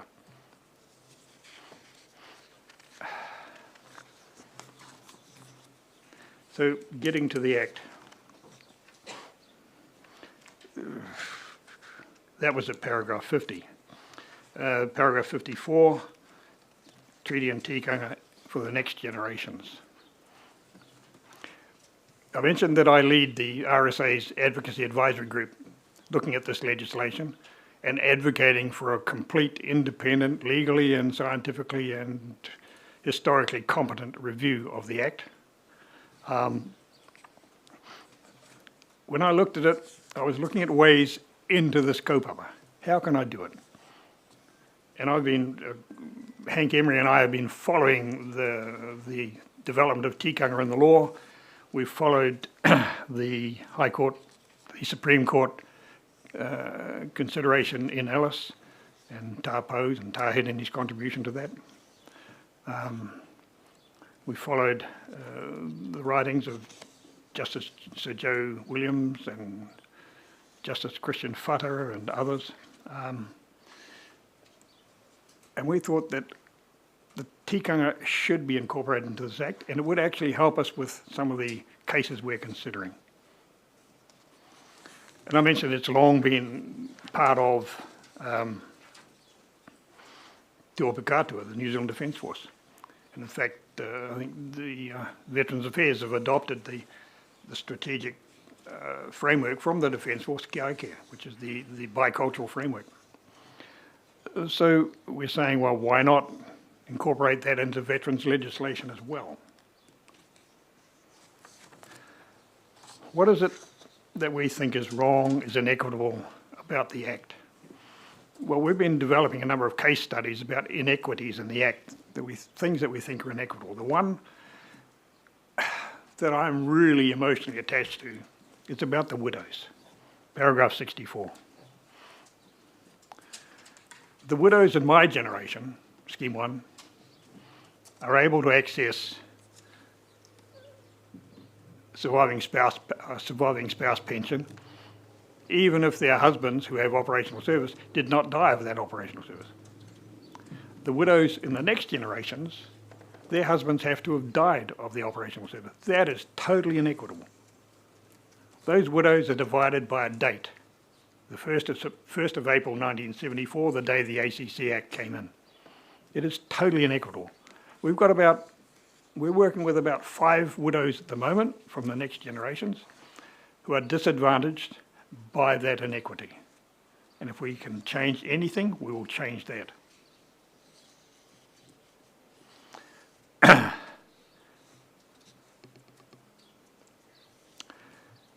Tikanga and Scheme 2. Now, again, people get confused about Scheme 1 and Scheme 2. Scheme 1, I'm Scheme 1. All of those of us who served before the 1st of April 1974 are eligible for benefits, regardless of whether we served in Malaya, Borneo, World War II, or in New Zealand, or Singapore, or Australia, or wherever.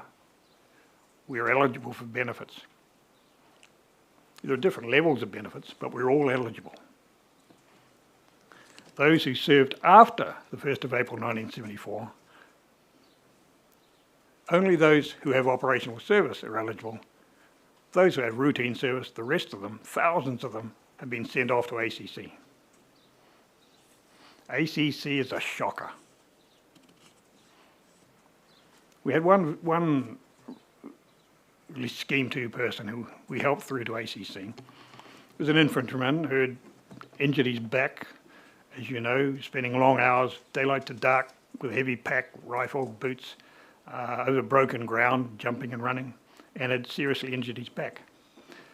We helped him to get through to ACC. ACC don't have a list of military injuries. They have a list of civilian injuries. They classified his injury as a tramping accident. a tramping accident. And that's happening all the time to our veterans that are going to ACC.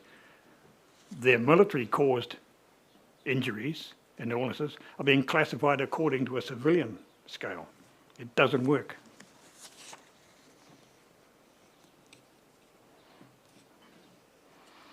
The other thing about Scheme 1, Scheme 2 is that our Scheme 1 benefits were grandparented out of the old War Pensions Act, and they're very generous.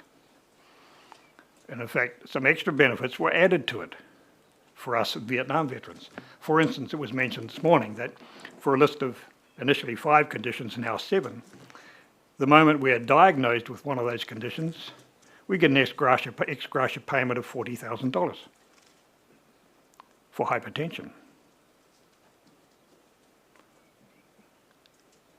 Nothing like that applies to the next generation.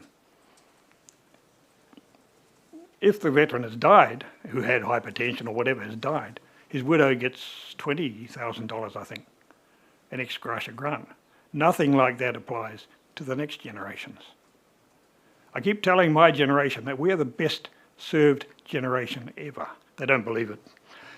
But compared to previously and compared to the next generations, we are.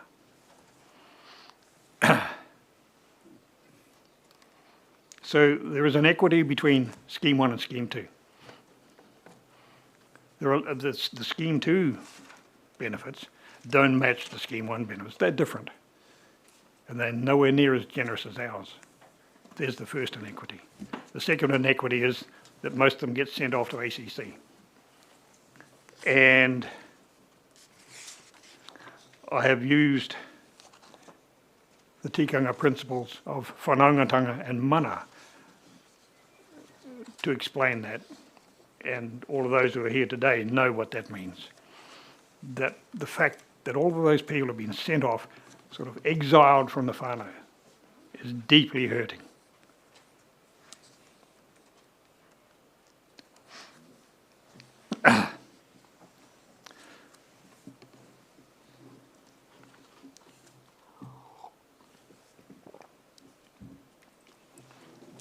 I trained and mentored a whole generation of them, and I have to watch as they go off to ACC and can do nothing about it.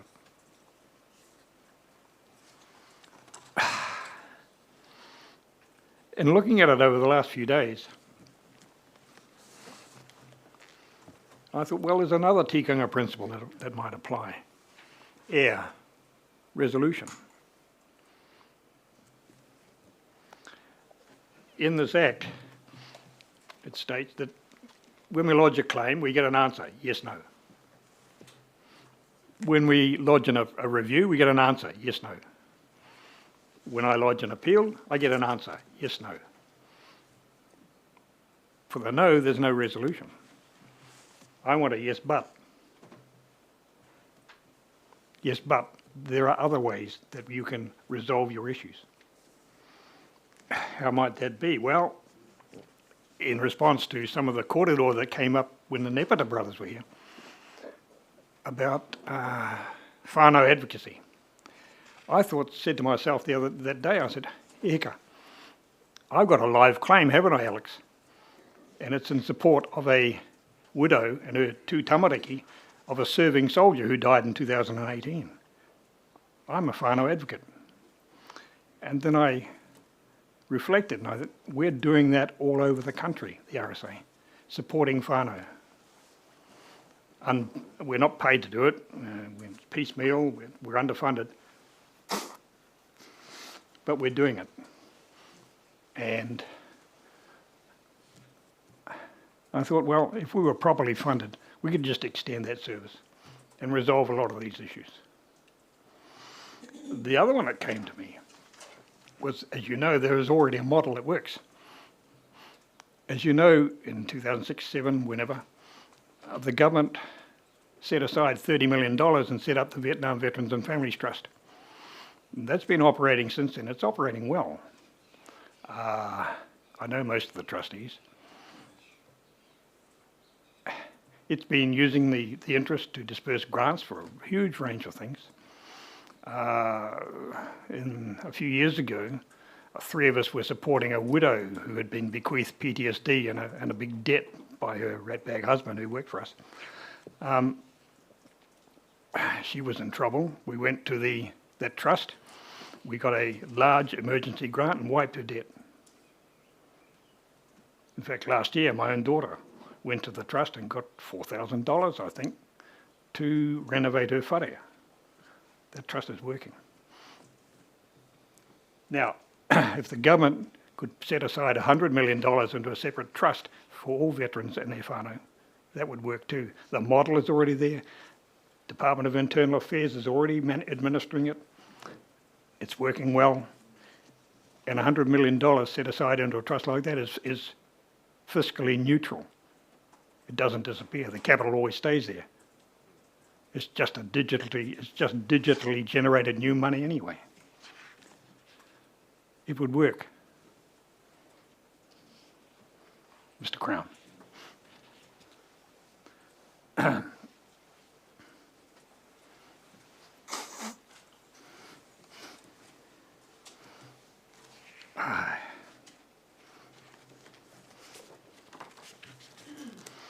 I move now to paragraphs 83 onwards.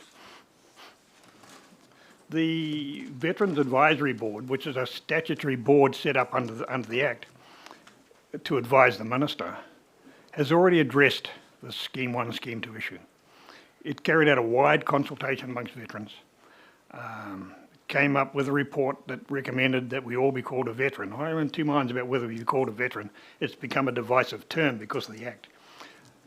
But we should all be accorded the same benefits and the same process from the same place, Veterans Affairs. And that report basically said that. It has been set aside by ministers for at least the last 3 ministers. The Veterans Advisory Board also came up with another report about a kawanata, which would address in some part the mana of the veteran. That too has sort of been set aside.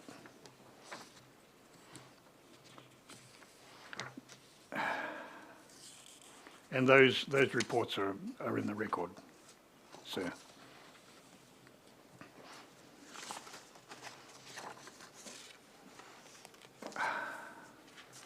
So moving to my recommendations, I recommend that the Waitangi Tribunal advise the government that the Scheme 1, Scheme 2 framework of the Veteran Support Act 2014 is in breach of the treaty. You will note I haven't mentioned the principles. I've come at it from a tikanga point of view, which I think is more relevant. That the Tribunal endorse the reports of the Veterans Advisory Board and advise government to accept and implement their recommendations in order to resolve the breach and to formally recognise the mana of the veteran.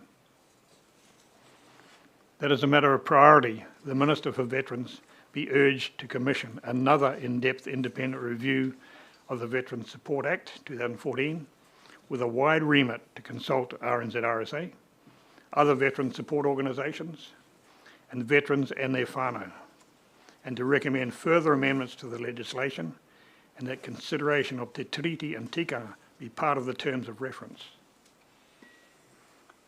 And that the treaty be written into the Veteran Support Act 2014. Kia ora.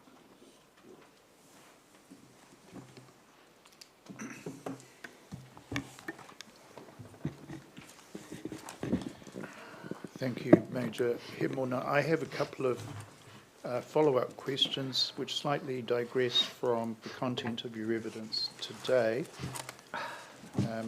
and call upon your experience and knowledge of your time in Vietnam. In Vietnam, could you tell us what role Forward Scouts played?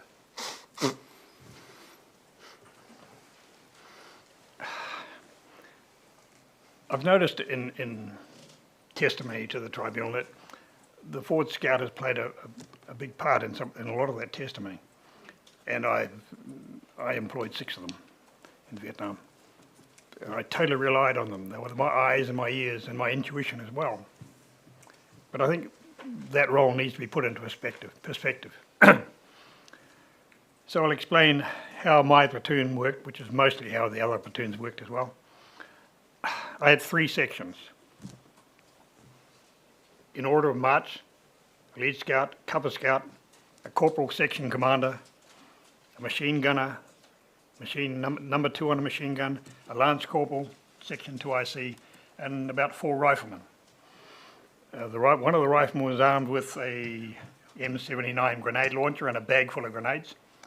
Another one was armed with an M72 rocket launcher and a couple of rockets. And the last one in the line was called Tail End Charlie, and he was the sort of sentry at the back. That's right, isn't it?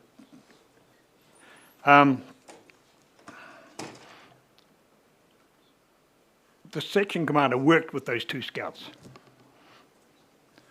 He controlled their movement. He told them what bounds they should cover, whether one should go forward and cover the other. So it was a team. I never left those scouts in that section in front for more than an hour, usually about a half an hour. And the way I employed them was that I sent them from bound to bound. All right, you can lead the platoon from this hill to that creek.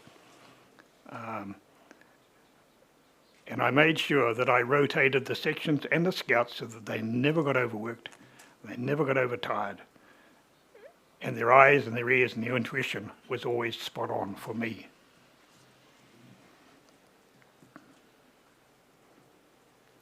The order of march was a section, the lead section, me and my group, which was me and my radio operator and whoever else I had with me. Oh, my platoon headquarters machine gunner, who fancied himself as my personal bodyguard.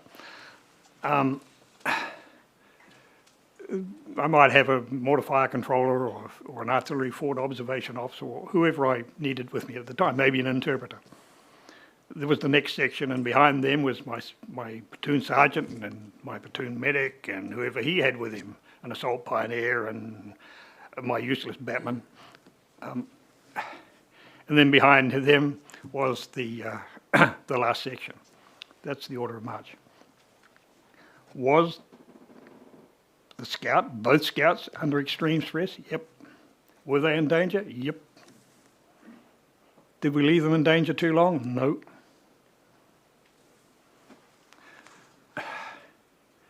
When we laid an ambush, and when the Viet Cong laid an ambush, the primary target was not actually the scout. The primary target was the commander. Oh, second commander. Oh, and the platoon commander. The most lethal weapon in that platoon was actually the platoon commander's radio. Most Viet Cong casualties were caused by indirect artillery fire, mortar fire, helicopter gunship fire. That was called in, directed by the platoon commander's radio, or a mortar fire controller, or an artillery observer, but by the radio. The primary target in that platoon was me and the radios. I didn't have time to think about it. My radio operators did. They've spoken to me over the years about how the fear that they felt having to walk behind me day after day after day with an aerial poking out of the back of their pack, marking them as a target. So they were under extreme stress as well. As I said, I didn't really have time. The machine guns were a primary target, more than a scout. The machine guns could cause much more damage than a scout with a rifle. The machine gunners knew that they were the primary target, a primary target. The poor old Tail End Charlie, the Tail End Charlies I've spoken to, my Tail End Charlies after the event, they speak to me of the fear of being the last man in the order of march, walking backwards half the time to warn us if the Viet Cong came up behind us, which they could have because we were working very slowly. They spoke to me of the fear. So we've got to put it in perspective. In fact, in the original Victor Company, the first contact we had was the Viet Cong walked into the side of the company, and it was initiated by the major, the company commander. He wasn't expecting that.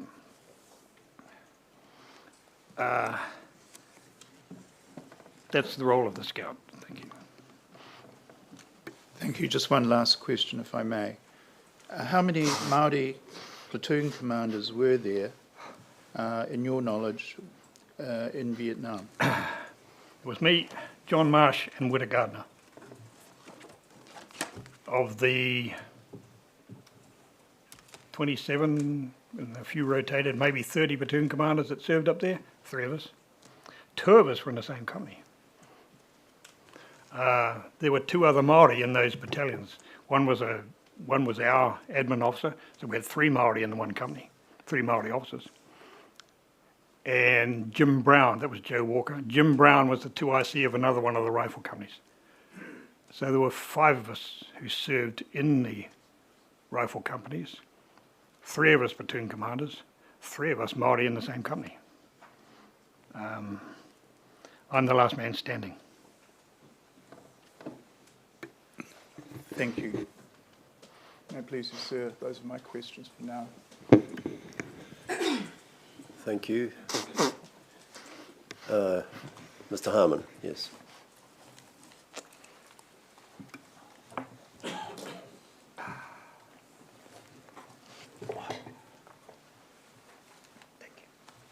Tēnā koe, Major Himona.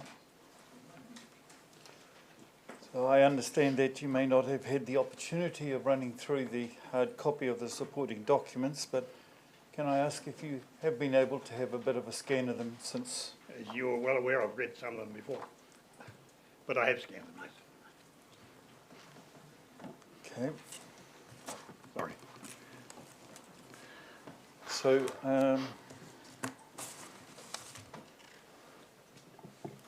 one of the things that I suggested in my memorandum to you was about this Australian expert epidemiological analysis that was at paragraph 17 of your brief of evidence, sir. Got up. And this morning you spoke of Professor Darcy Holmes, Western Australia, epidemiologist, Professor Pearce, law professor, and 1997. Is that whom you mean in that paragraph when you say Australian expert epidemiologist? Yes. Would you like me to expand on that? No, I'm just asking if that's who you mean. Absolutely. Thank you. And if you look at the first 2 documents here, A and B in the supporting documents,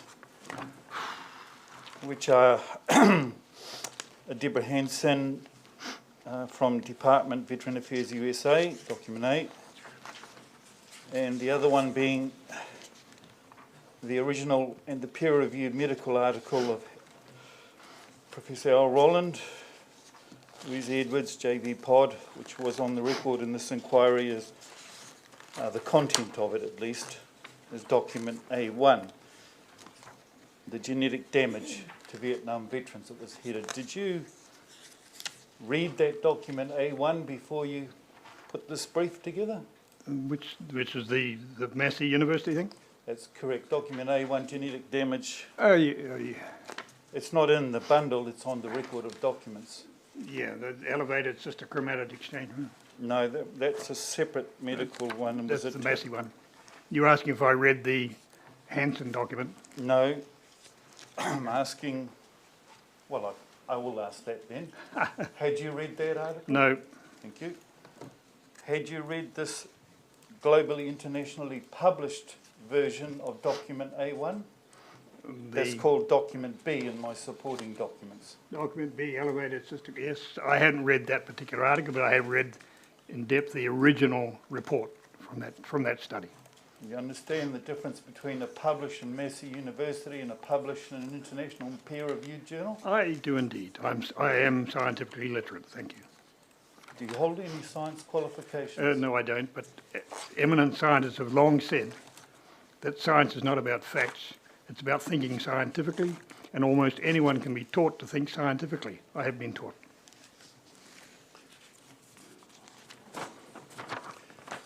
Do you think that Professor Pearce and Professor Darcy Holmes in 1997 could have benefited from this documents A and B?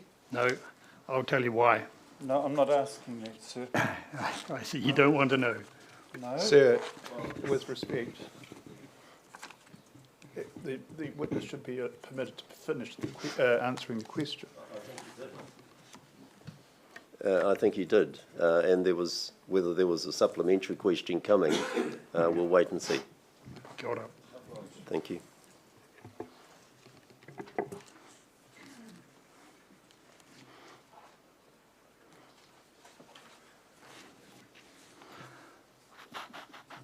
Did you follow Professor Rowland's testimony in the English Court of Appeals for the Operation Grapple veterans? No, I did not.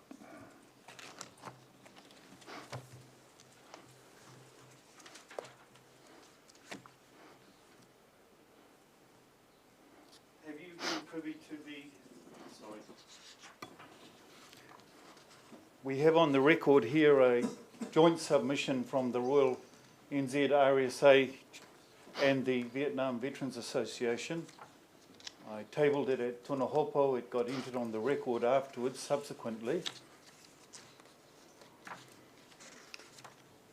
I gave my last copy to my fellow Western Heights witness who turns up and plays rugby the other day. But the point is, in that submission, there is a paragraph which refers to a South Korean High Court case that found 64 million damages against Monsanto for the second biggest cohort of soldiers in South Vietnam, i.e. the South Korean vets. You aware of that decision? I'm aware of it, but I haven't studied it in detail, no. You say you've been working with the RSA and it's their submission. Would you be able to access their archives and provide the tribunal with a copy of that decision? I'd probably have a copy of it. No, the decision, no. The RSA paper, yeah. It's on the record. If perhaps your staff could find it, please.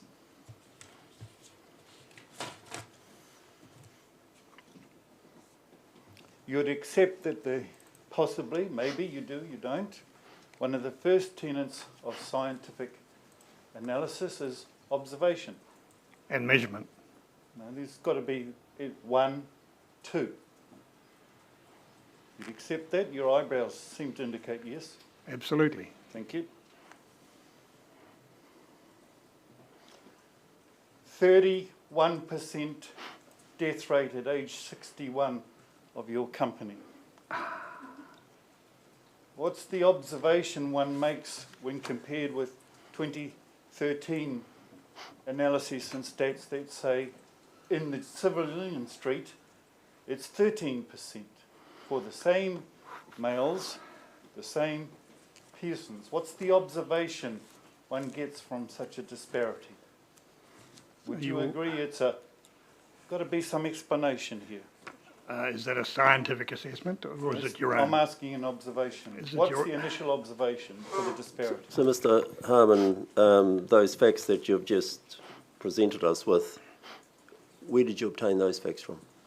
Firstly, they are in Mr. Haimona's testimony and the transcript on his Tuahiwi Marae evidence, where Dr. Balara questioned him and he accepted at 1/3.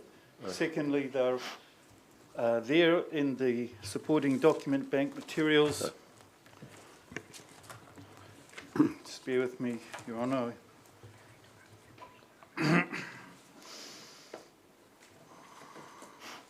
Document C, pages 14 to 15.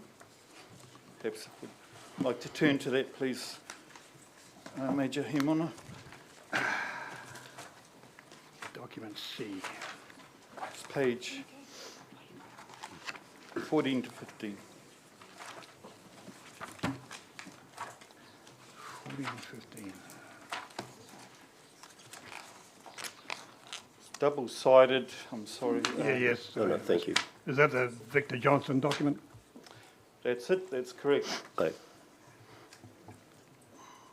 Now, just a query here is that, to your knowledge, does the Defence Force maintain, post-discharge, a roster of the death of its discharged personnel?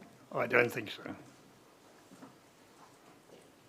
Do you know of whether or not the United States do? I don't know whether they do either, but given that millions served, I don't know.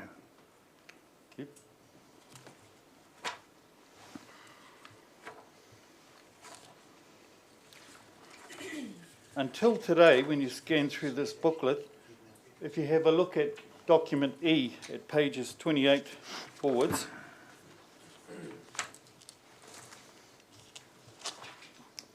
were you aware of the Memorandum of Understanding Working Group communique dated December 2022 as signed between the Crown, Jerry Mataparai, Veterans Affairs Association, RSA? Were you aware of this? I was aware of that. I was also aware of the process, and I advised the RSA people who were engaged in that process. And you'd accept that the recommendation, which the letter of the Honourable Mika Whaituri follows on, says was adopted by Cabinet. One of the recommendations was to develop a process to, I'm quoting from page 29, paragraph 1. Right. To develop a process, and I'm sorry for the taking up the time, but there's people who don't have this in front of them. Thank you very much, sir. This only got in the record after about 14 months before it was tabled. To develop a process to consider whether any new conditions that might in future be added to the US NA Academy of Sciences sufficient evidence of association. So you'd accept that for their veterans' compensation, their standard is a sufficient evidence of association. You'd accept that? Yes. Thank you. Ours is too. Well, it is following this memorandum of understanding. It is before. It is before that. Where's the document that says that? Our presumptive conditions for Vietnam. No, that's not what's being asked here. I see. Okay, move on.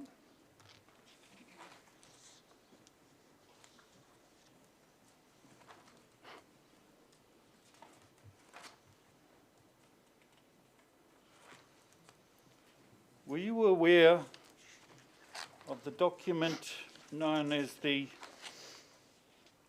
in the Americas, or United States of America, Sergeant First Class Heath Robinson honouring our promise to address Comprehensive Toxics Act of 2022? No.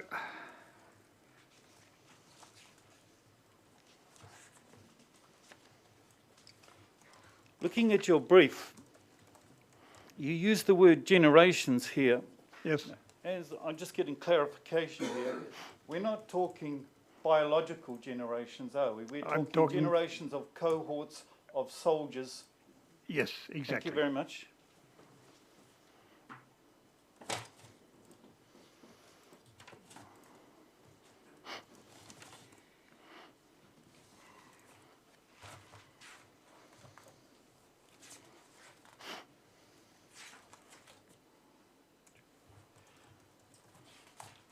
If you'd turn to, before we go to it, or if it gets put up on the screen, a document G in the supporting document bank.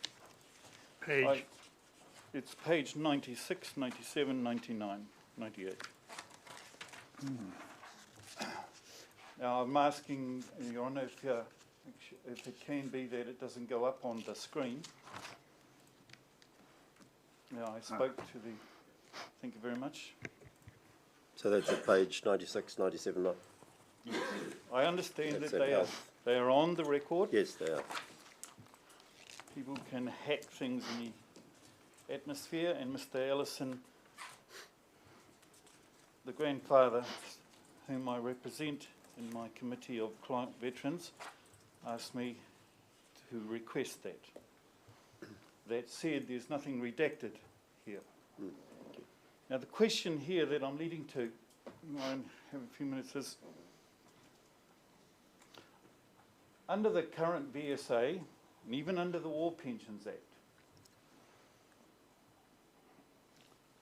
there is no possibility that they would pay for the genetic, what is it described as here on page 96. As you, I'll take you to the paragraph because I don't have scientific, well, I have scientific thinking sometimes. As you will recall, second paragraph, we identified chromosome mosaicism in Cheyenne's blood test. However, they went on and did skid samples which showed that this mosaicism was not present. Therefore, the normal cell line 46,XX was all that we found in the skin sample.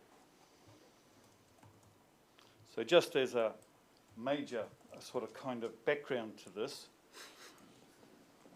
This was a veteran and his wife paying to have their mokopuna genetically screened to see whether she had inherited anything from her grandfather, the Vietnam veteran.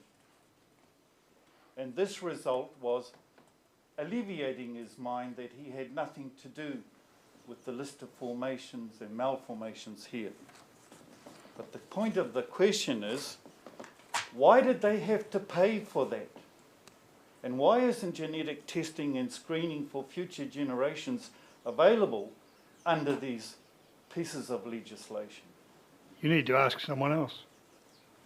I actually am dealing with a case at the moment where the widow paid for genetic screening, and I have used the results of that genetic screening in her appeal. Was that But genetic why? screening- If you want to know why, ask someone else. Good comment. Thank you. I actually meet with Harry Ellison quite frequently. Yes, he has advised me, and I go on the record that I have not once spoken to you since we engaged, either here at the marae or prior. Have I, Mr. Hemon? Exactly, yes. Thank you, sir.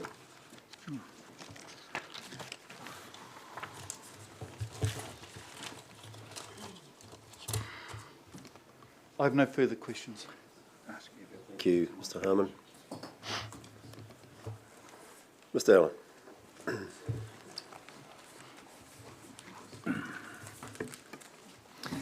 Tēnā koe, Mr. Hemona. Thank you for your evidence. We have just a couple of questions that relate to your role within the RSA, and you may have received advance notice of these questions, so that's helpful. Our first question was whether you might tell us whether there are any particular RSA initiatives that respond to the issues that have arisen in the course of this inquiry. You mentioned in your evidence just a moment ago whānau advocacy. Do you wish to expand on that at all? I will. Yes. Unfortunately, many in the RSA have seen your question, have been deluging me with suggestions. To hear it. The three functions of the RSA, three main functions, are commemoration, support, and advocacy. Commemoration has an impact on what happens in support and advocacy. World War II veterans were visible. Everyone, the whole country knew what they'd done, knew who they were. They were local people in local communities. My generation of Vietnam veterans, we became visible. You know, we're all crazy. We've all got PTSD. We're all treated badly. Everyone knows that. The next generations are invisible. We don't know what they did, where they did it. You serving people wearing medals, you're all invisible. The later generations are invisible. That has a huge impact on what happens in defence. I mean, we don't get the budget. We haven't got a defence policy, have we? We haven't got a defence force that can go to war, have we? We're invisible. It impacts on veterans. Veterans know they're invisible. And I was talking to Victor Hape, the president of the Whakatane RSA, on Monday. He agreed that the veterans are invisible. A lot of them feel undervalued, feel invisible, don't want to come forward, don't expect that they'll get anything. And that invisibility is affecting everyone. Now, I've sort of said to the RSA, go to the NZDF, get some money, let's make a 30-minute video based on Greg Ornhart's book about what people have been doing in the interim. Let's spread it out and let the country know what we've been doing. The people don't know what we're doing. The parliamentarians don't know what you've been doing. And you don't get budget. And we in the RSA don't get funded. Support. Since 2017, as I mentioned, we've set up a defence, or the RSA has set up a support network of 250 odd support advisors, all trained, all accredited, all police vetted. And they are working every day with veterans. In the last year, our senior support advisors have run 26 clinics around the country for veterans. They've attended by 403 veterans of all generations now. We've mostly caught up with the Vietnam generation. The volunteer hours they put in have been about 6,000 hours, all voluntary. This whole system is voluntary. There is one paid person in that whole system. We're so short of budget, he travels to Auckland by bus instead of flying. Our volunteers have racked up 34,000 kilometres. And I want to mention the hubs we have at the camps. We have hubs at Burnham, Trentham, Linton, Devonport. The Trentham hub has spent $40,000 over the last 3 years on supporting serving soldiers, Army, Navy, Air Force, and their whānau. A great deal of that is spent on food grants for struggling whānau, petrol vouchers for struggling whānau, childcare costs, legal costs, repairs to their whare. The Linton hub, to which my Dannevirke RSA contributes, spent at least $15,000 in the last year on food and petrol vouchers for struggling families in Linton camp. The Burnham hub over the last 6 months has spent $28,000 on grants, legal costs, living expenses, accommodation, etc. It mounts up. It's running into the hundreds of thousands of dollars we are having to raise from a number of different sources to support serving families, not just veterans. Or some of those serving families are veterans. And that's the point I want to make about support. We are doing it every day, and we're doing it tough. The veterans that we're dealing with are doing it tough. Serving soldiers are doing it tough. Have you taken that on board, Defence? Advocacy. Well, as I told you, I lead the Advocacy Advisory Group, putting together this campaign to change the Act. Our first priority in advocacy is the legislation. Our second priority in advocacy is conditions of service for serving people. Now, as I just mentioned, we're dealing to that on a piecemeal basis, but we haven't really got around to advocating for better conditions of service yet. We don't have the staff. We're all volunteers. Our third policy that we probably never will get around to is advocating for a decent defence policy and decent defence capability. But that's far in the distance. So that's what we're involved in. Our second question concerned the benefits or advantages that you might see in working with VANZ and other government agencies to support veterans. We do work with other agencies. We have an MOU with Corrections. It's a confidential MOU, so we know who the veterans are that are inside, and our support team provides some support and work with Corrections towards some sort of rehabilitation. I mean, I don't know the details. It's a confidential program. We work with social development. We recently, last year, this year, ran a pilot, a transition to work pilot that Tarbuck Shelf had mentioned. We got a number of people into employment, but that was a pilot. The funding has been cut, but we still negotiate with social development. We engage with ACC a lot on behalf of veterans. Those veterans who aren't entitled to benefits from Veterans Affairs, we help a lot of them to navigate the system through ACC. It's frustrating.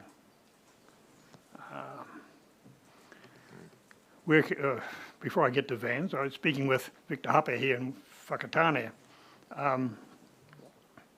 They've got a model going here that is really good, and we might sort of try and replicate it, is they're embedding the Whakatānea RSA and their support systems into the local community. They've got a really close relationship with Te Punaoro or Matatua, with other providers in this district.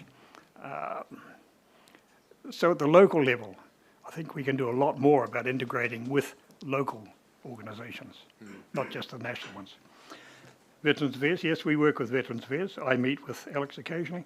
Our staff in Wellington meet with Veterans Affairs staff on a regular basis. It used to be a lot closer. Our support people used to be able to go and do the decision officer courses run by Veterans Affairs. That doesn't happen anymore. We used to be able to, our support advisors used to be able to ring up the senior support person in Veterans Affairs to talk about veterans that they were looking after. I think the Privacy Act has put the kibosh on that, so we no longer have that close relationship. So yes, we do work with Veterans Affairs. It's not as close as it used to be. Kia ora. And finally, Mr. Hemona, you've shared your views concerning Te Tiriti and how that ought to be reflected in a rewrite of the VSA 2014. And I'm wondering if you've got any views on how Te Tiriti ought to be reflected in that legislation. Because in your evidence before, you were quite careful to point out you're speaking of breach of tikanga, not the principles per se. Yeah. I mean, the normal thing about putting treaty into legislation is you put the principles in and that's it. When I looked at it, I thought, well, tikanga might be more appropriate. But going back a bit to when this Act was put together, I have to say this Act was cobbled together. It wasn't knitted. Why is that? Well, we imported, adopted, and embedded the statements of principles into the Act. We didn't bring in the system that goes with it, just the statements of principles. If you look at Part 4 of the Act, it's a huge cut and paste from the Action and Compensation Act. If you look at Part 5 of the Act, it was almost entirely a cut and paste out of the Action and Compensation Act. If you look at how the Act was put together, the principles, it was rearranged at the last minute during the committee stages. So that's why I say it was cobbled together. I think what we need to do, in looking at the Act again, is to sort out what the principles are. There are already principles in the Act in Part 10, in Section 10. I think we need to add to that the tikanga principles that we consider should be included, should undermine this Act. And those principles should guide the knitting together of all the different parts of the Act, not just cobbling it together. That's how I think we should approach it. And those principles would guide, I presume, or I infer from what you said in your written submission, not only the interpretation of the Act, but the actual application of it. The application of it, and even the provisions in it. Yes. Yeah. But I think if we start from that base of the principles, including tikanga principles, we might come to some different conclusions. All right. Thank you very much.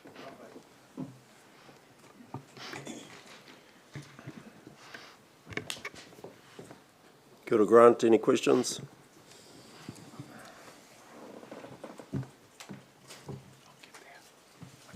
Thank you, Judge. Tēnā koe, Mr. Hemona, I'm on the screen. Yes, I'm the absent one. Thank you very much for your evidence. I do have some questions, and I haven't, as Dr. O'Regan said before, her and I were added to the tribunal later, and I haven't read your 2016 evidence yet, but I will do that. I'm going to read all of it. We will read all of it. But I just wanted to ask you first about the 1997 Australian expert material that's been discussed. Do you have references to that? I can. Can you provide references to it, please? It may already be on the record of inquiry, but I don't know. That report was produced in 1997 by Professor Dennis Pearce and Professor Darcy Holman. I did ask Professor Pearce if he had a digital copy, and he didn't. And he said the only copies, it was published by the Department of Veterans Affairs, and you'd have to get a hard copy from them, and I haven't got around to that yet. However, it was referenced, if I may carry on, in a forum held in Canberra in November 1998, sponsored by the Repatriation Medical Authority that publishes those statements of principles. The forum was opened by Senator Erica Betts, representing the Minister, and attendants were Repatriation Medical Authority, the Repatriation Commission, Department of Veterans Affairs, a handful of scientists, representatives of every branch of every state branch of the Return Services League, representatives of the Vietnam Veterans Association of Australia, and representatives of the Vietnam Veterans Federation of Australia. At that forum, the then chair of the Repatriation Medical Authority, Professor Ken Donald, stated quite clearly that the RMA accepted the analysis and estimates of Professor Darcy Holman. He also stated that the Australian government had accepted that analysis. That forum record is actually online. I could probably provide it. Meaning, of course, that the Australian government accepted the low hurdle of 5 to 10%. Carrying on from that, that analysis was referenced in the New Zealand Law Commission 2010 report on their review of the legislation and recommendations for new legislation, Chapter 5, paragraphs 5.73, page 88. And in that New Zealand Law Commission report, they referenced that analysis and recommended the statements of principles. Carrying on from there, I have referenced and quoted that analysis at least twice at the Veterans Entitlements Appeal Board. It has been accepted. Veterans Affairs have quoted the same analysis at least twice at the Veterans Affairs Appeal Board, Veterans Entitlements Appeal Board. It has been accepted. So the three bodies in New Zealand involved in the interpretation of the Act, the Appeal Board, Veterans Affairs and the RNZ-RSA have all accepted that analysis. Kia ora. Well, I'll ask you to provide those references in writing then, please. Thank you. While we're on that subject then, how, from your experience, how often are appeals made to the Veterans Appeals Board? I think since the Act was enacted, there have been about less than 25. Less than 25. Of those, I think only about 3 have been allowed. So does that suggest that that most veterans are happy with the outcomes of their claims to Veterans Affairs New Zealand, or what are the reasons why there have been so few appeals, do you think? I couldn't attest to the happiness, but I do know that at the initial application stage, something like 70 to 75% of all applications go through without hindrance. The problem is, of course, they take so long to get there. So in that regard, most veterans do get their entitlements. Whether or not they're happy, I don't know. When we go to the margins, we can then apply for a review, and I'd say most veterans sort of accept what they get. The reviews are mostly taken by RSA. If a veteran comes to us and said, I want to challenge this, we'll take it to review for them. I see. The appeals are few and far between, and mostly, they're not all taken by the RSA on behalf of claimants, but quite a few of them are. So I think in the last 12 months at the National Office in RSA, we have dealt with 7 reviews and 2 appeals. Right. I have to And say so that having read through all of the results, decisions of all of those appeals, I actually agree with most of them. Right. And is that material, the decisions of the appeal board, are they available online? They're posted in the Veterans Affairs website. Right, thank you. And so a more relevant figure might then be how often people seek a review of the initial decisions. So that goes to another person in Veterans Affairs, Yes, is that correct? it does, but you'd have to ask Veterans Affairs. I only know of the ones that we take on behalf of veterans. Yes, and that's something that you help with. Thank you. Do lawyers appear in front of the Veterans Affairs Board? Infrequently. The last lawyer to appear in front of the Veterans Entitlements Appeal Board was the present minister. They lost that one. I see. And is legal aid available for it? Do you know? I don't know. The RSA takes most of the appeals. And that happens to be my role at the moment, or one of my roles. No, we're unfunded and voluntary. Yep. Thank you.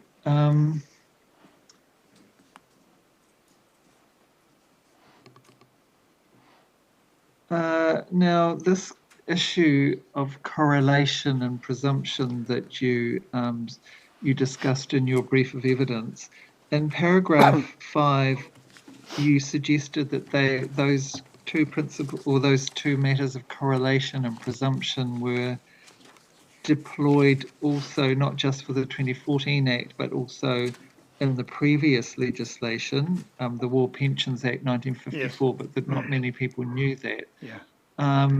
Can you explain what you mean by that, please? Can you explain that, how that worked? In Section 1718 of the War Pensions Act, let me start at the beginning.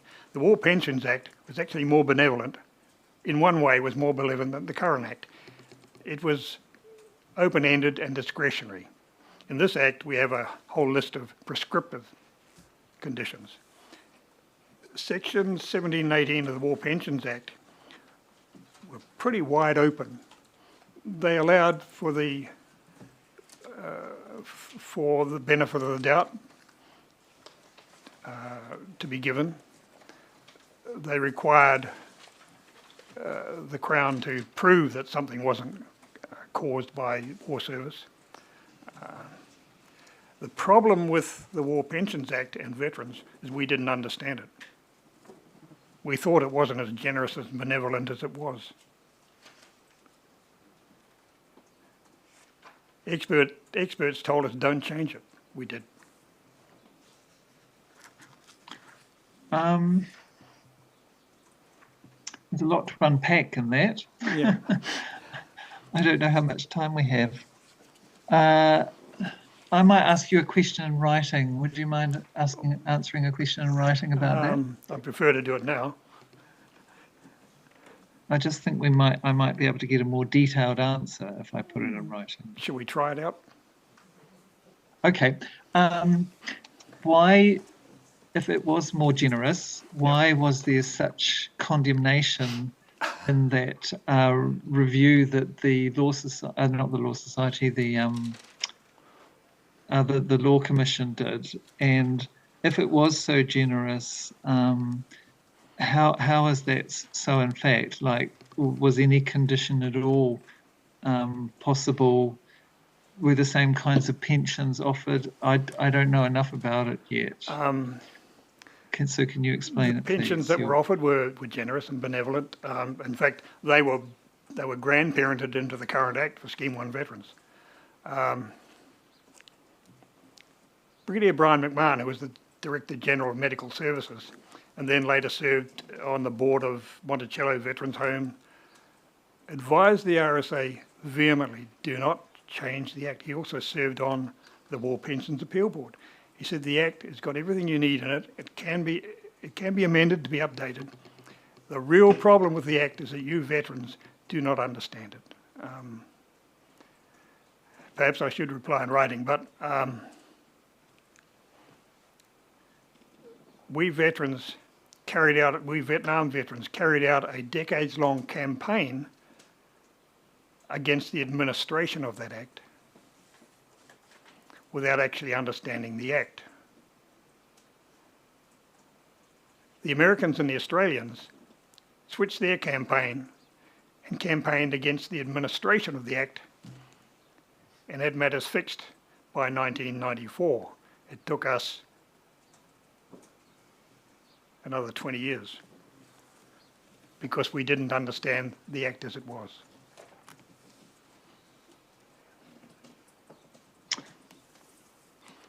Yeah, I'm going to put that in writing still, Yeah. I think, because I don't understand either. Okay, thank you.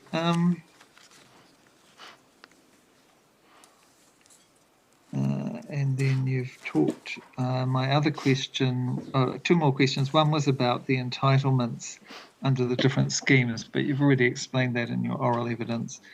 So my final question is about your book. When is it going to come out? My book about the Vietnam experience? Yes. Given the reception I give when I publish anything, quite later. Okay. Probably not in time for us then. But it's almost written. Right. My book about my military memoir, soon. Okay, thank you very much for all your evidence, Mr. Himona, and it's been very helpful.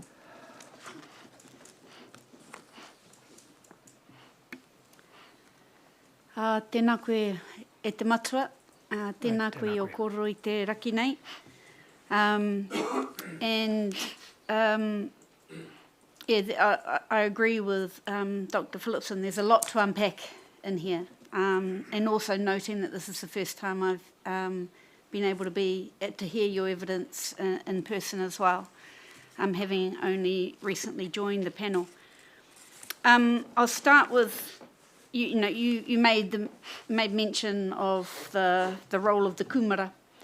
And I think it is appropriate at times that we take on the mantle of the potato instead of the kumara, and recognise the things that have been done. It's important to recognise the things that have been done. I recognise in terms of this also your the recommendations, which are clear and precise and very helpful. And also, I enjoyed reading the explanation between the differences and hearing today the differences between the two schemes and your call for a single definition of veteran. I can see how that, because we've heard during the course of this hearing this week around the pain and the mamai experienced by those serving, in some cases, multiple decades, and giving their selves and their whānau to that service, and then only to experience a demarcation that separates and has an impact on that mana. So thank you for that. I also recognise through your kōrero today, as well as what is in the evidence, the benefits that have been able to be achieved through the advocacy that you have fronted and driven, the changes that have been made, and also the mahi that you do for advocating for whānau through your different roles, and the changes that makes in people's lives. So this is a kumara mihi to the riwai. Sir, another analogy you used was around emotional driver within a Trojan horse. Some may accuse me of being the emotional driver of the Trojan horse that is this tribunal panel.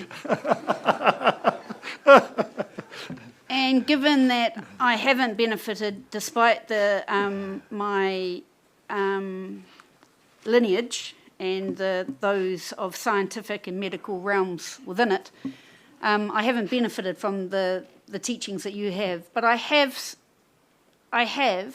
in terms of the emotional self. Yeah. So my questions to you today are going to be touching on some of that, touching on some of those areas that you've raised. Ka pai. And I note that you talk about the mechanisms. The first one is regarding the tools and the mechanisms that are already in place. You spoke of, I think it was through the DIA and a grant available to whānau, that mechanism is in place, that the vans is in place, the RSA are in place, and the work you do. And you talk about that we've already got these models that work. And so over the course of this, these hearings, we've heard multiple examples of when they don't work. Yep.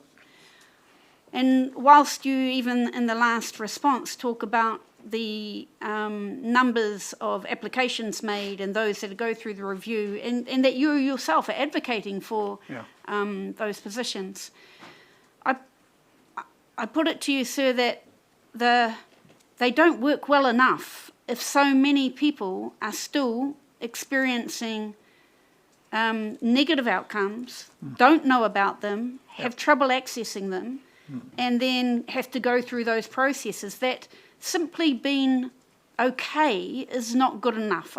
Your whakaaro on that, sir. Tautoko. Ai.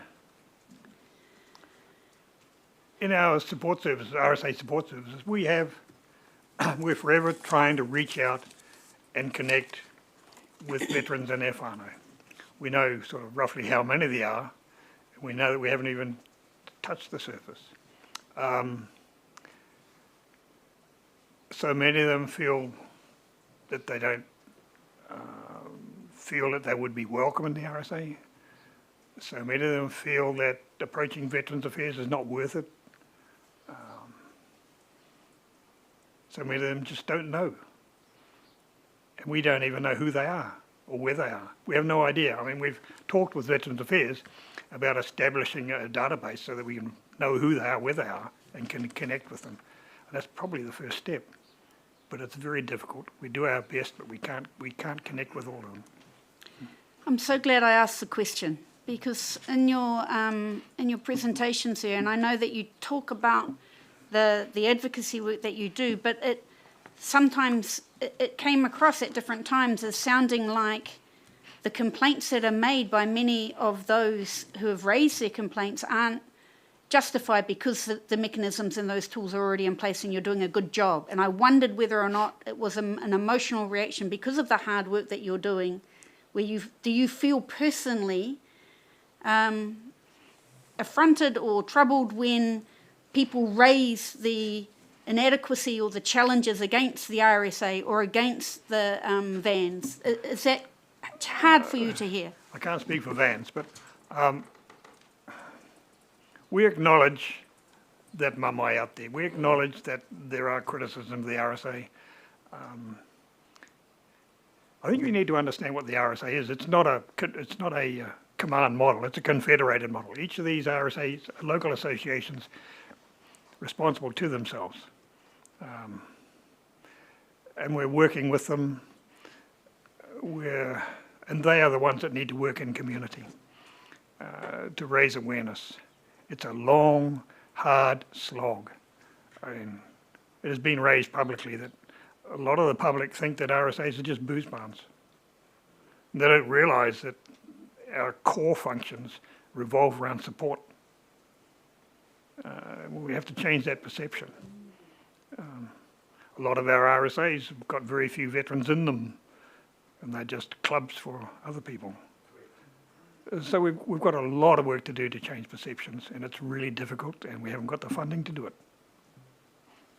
Kua roko au I tēnā, and absolutely agree. And again, I acknowledge the work that has been done, and you talked about the food parcels, you talked about the support given to whānau, current servicemen as well as veterans, and I truly acknowledge that work that's done on a voluntary basis across the country.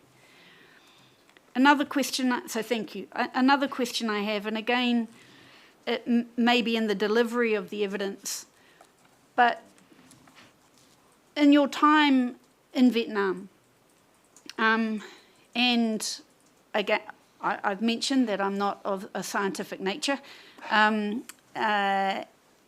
It was challenging for me to hear the evidence that you spoke about in terms of the differing views of Agent Orange and the impacts.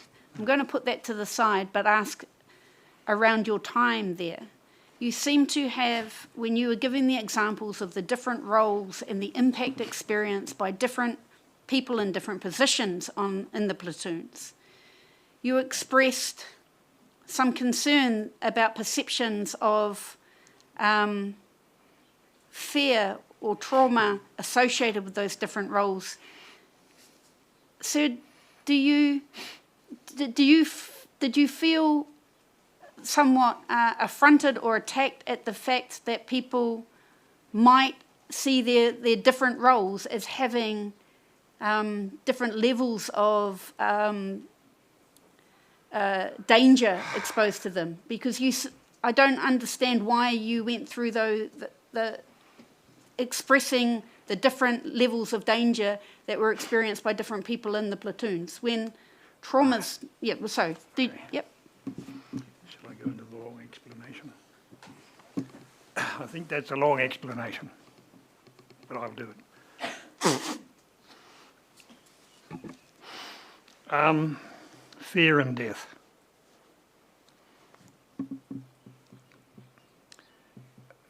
The great samurai swordsman and strategist Miyamoto Musashi wrote in his acclaimed Book of Five Rings that the way of the warrior is the resolute acceptance of death. I paraphrased that in a poem some time ago, that the warrior first dies, then fights.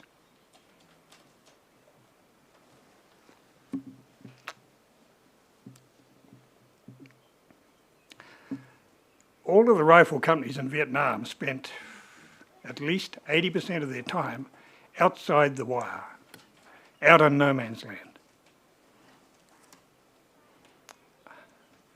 Now, we hear about it at these hearings that we were patrolling, we were on operations, we were setting up ambushes, we had contacts. What we were really doing was hunting. Our prey, unlike the pig and the deer, were armed. Rifles, machine guns, grenades, rockets, and those damned anti-personnel mines that they littered all over the province, and that caused more than 50% of the casualties of all Australians and New Zealanders.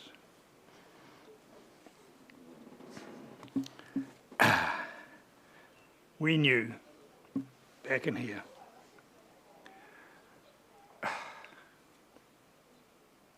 that every step we took could be our last, every breath could be our last. We were the walking dead.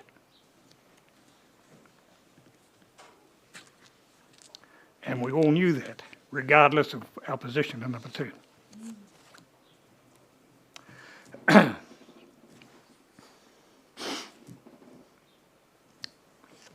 In these hands, I held my own life and the lives of 34 others.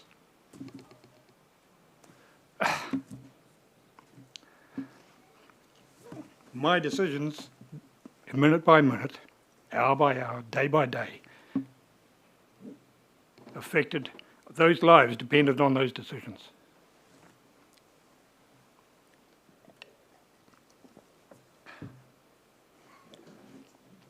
My greatest concern was that I might lose one of them. My greatest fear was that I might.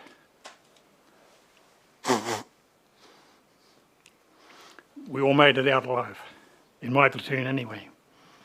Maury Manton in one platoon didn't, but that was the only one in our company.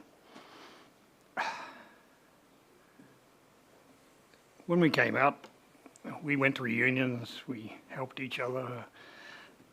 We went to Tangihanga, we gathered to rejoice, and we didn't really think about who was dying, we just accepted it. And in 2008, I was invited to go and stay with some of my soldiers down south. And I arrived at Rangiora at the house of Fred Mackenzie. Fred is Kaitahu, former deer colour. In Borneo, he was one of my scouts. I promoted him, and in Vietnam, he was one of my Section 2 ICs. Incredible instincts, incredible soldier skills. He's one of the finest soldiers that ever served me. Anyway, we went into his front door, and he said, wait. He went into his study, and he came out with this. And he said, boss, this is for you. This is for bringing us all back alive.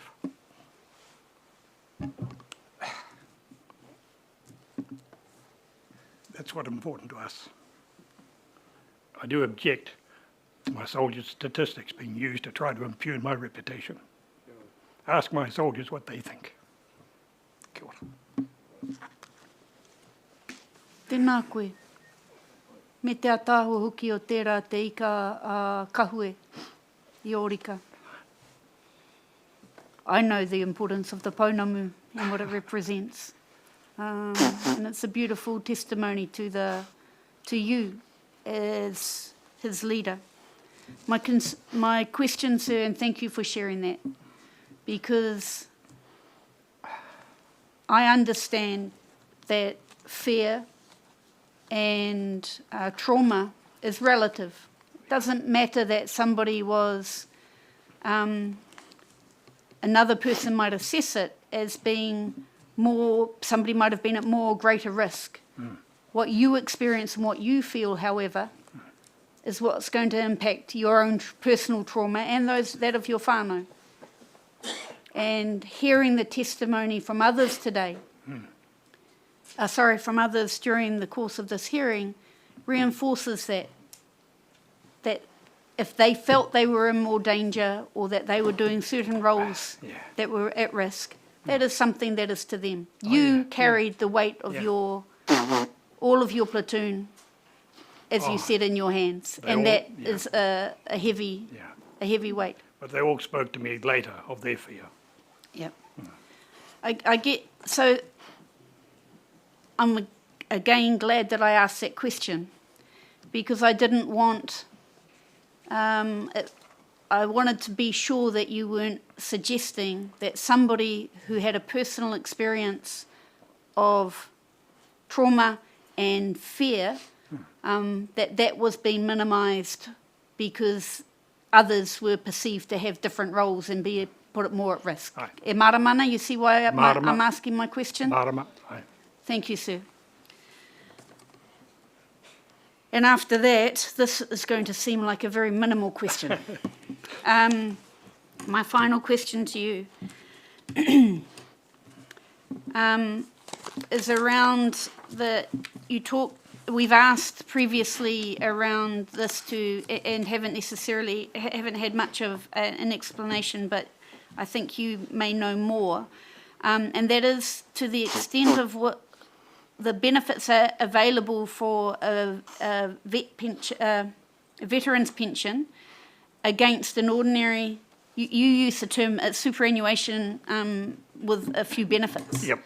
And I was just wondering if you're able to elaborate on what extra benefits might be available for a veteran over and above the pension that is available to most New Zealanders. Thank you. I get a super gold card with a poppy on it. This card also acts as a community service card. And I think the main benefit is that if I go into care, that my pension is not taken by the government to pay for it. It's free. And that is the main benefit of that card, I think, over and above that,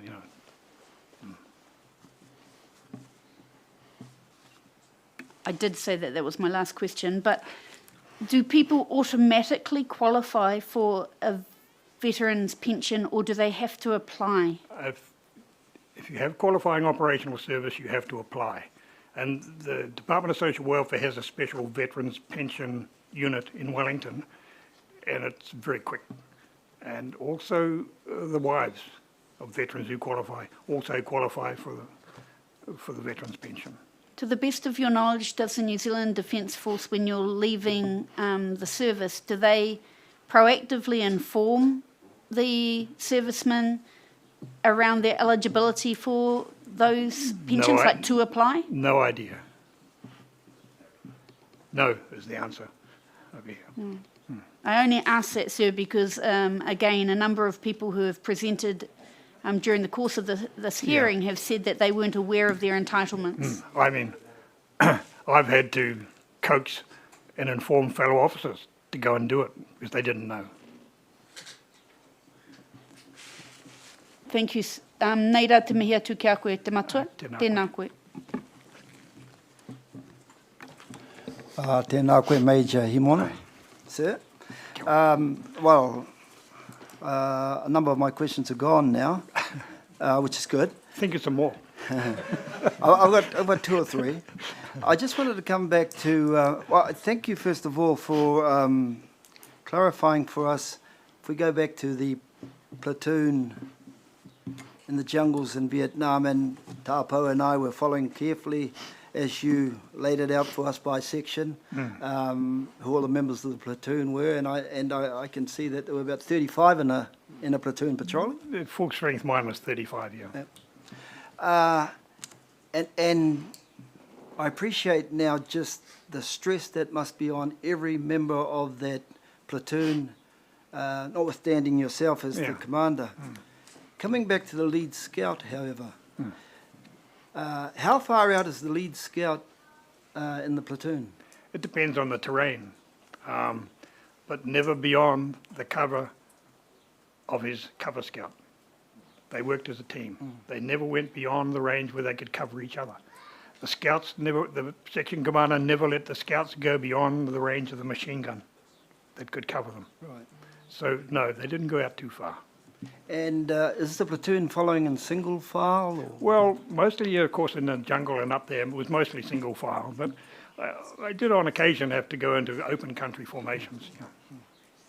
It's just that I was thinking about the evidence that's been given by lead scouts, and you highlight the fact that you've got to change them over every 30 minutes because of the attention they need to give as the eyes of the platoon. I needed them to be fresh. So that, the sense of that, there must be a lot of stress on the lead scout because he always also, like you, carries the burden of every man behind him. Yep, absolutely. There's a lot of stress on the section commander that's controlling those scouts. He's got to look after them and make sure they don't get into trouble. Do the scouts, in the duration of their service within the platoon, do the other men become scouts at some point? No. Or it's always the scouts of the No, scouts? before we went to Vietnam, my sergeant and I, we already had some who were trained. Most of our scouts were deer colours. We looked for deer colours, and then we trained them as scouts. The 6 I had were scouts throughout the whole time. I had, for instance, in one of my sections, the section commander was a scout tracker. Section 2IC was a scout tracker. The 2 scouts were scouts and trackers. I had to be very careful not to overuse that section. So we had other people who were trained, but those 6 people were the scouts for the whole time. Okay. The other question I had was about the 2 schemes.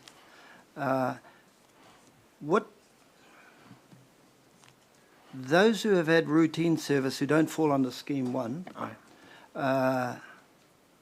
that's a lot of service men and women. Yeah, 100,000. I think. Where do routine service, where do territorials sit in that for you? At the moment, they don't. Unless they've gone full-time service and got operational service, yeah. What about the widows of servicemen who died in training or were permanently injured? Routine service? Yes, routine service. For example, they're not eligible because their tāne aren't eligible. So if you died in an exercise in camp while training, your widow is not entitled to anything? No. Okay. Not under this Act, anyway. I think that's right, Alex? ACC, yeah. And my last question is, do you know how large the Vietnam cohort vets is today? We try to keep track of it. I think it's less than 1,800. We've had a very bad winter. We've lost a lot over this last 6 months or so, yeah. Just on behalf of us, well, myself, I'm very appreciative of your evidence, both as an officer who served and your experience in dealing with vans and for the RSA, and acknowledge your voluntary service. Thank you. Kia ora.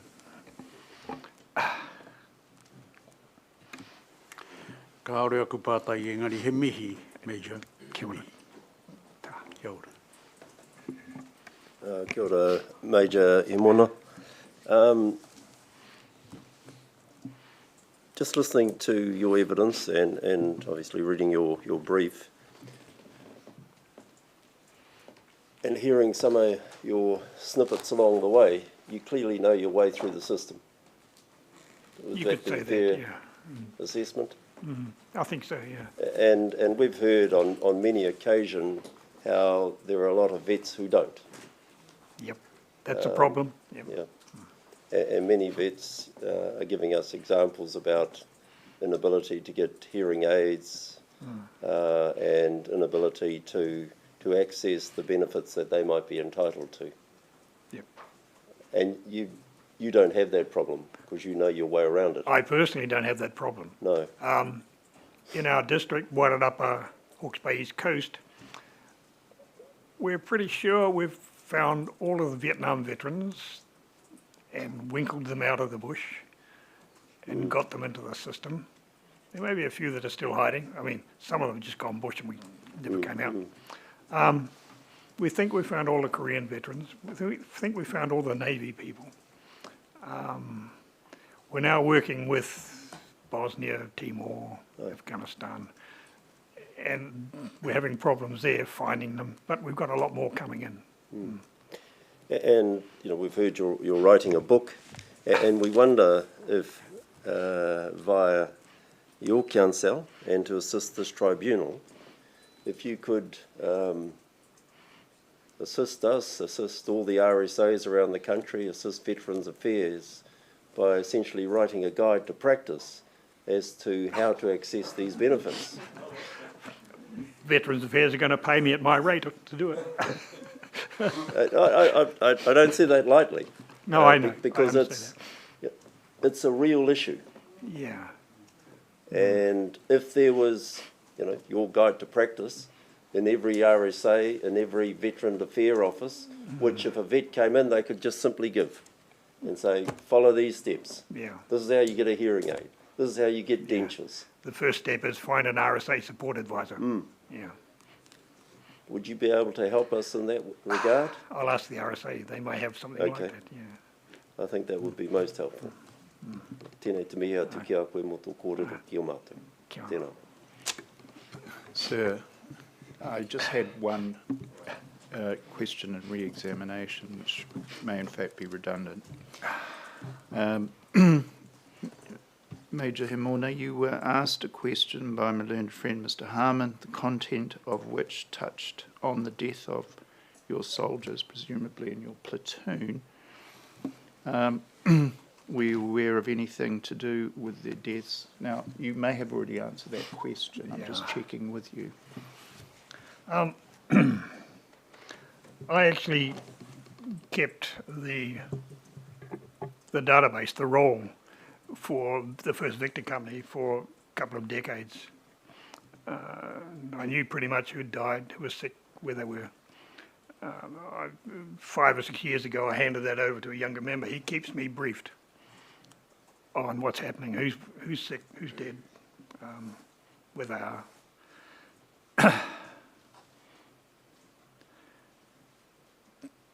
but I think I might have intimated we're not really interested in whether or not we're dying at a greater rate than anything else. We just accept that we're all moving on, and I'm 81. Some of my soldiers are telling me, "You're next, old man." I go, "No." No, I don't know. Does that answer your question? Thank you. Thank you, Major Himona, for your evidence today. Thank you. Your Honour, that concludes the presentation of evidence for Y 1657.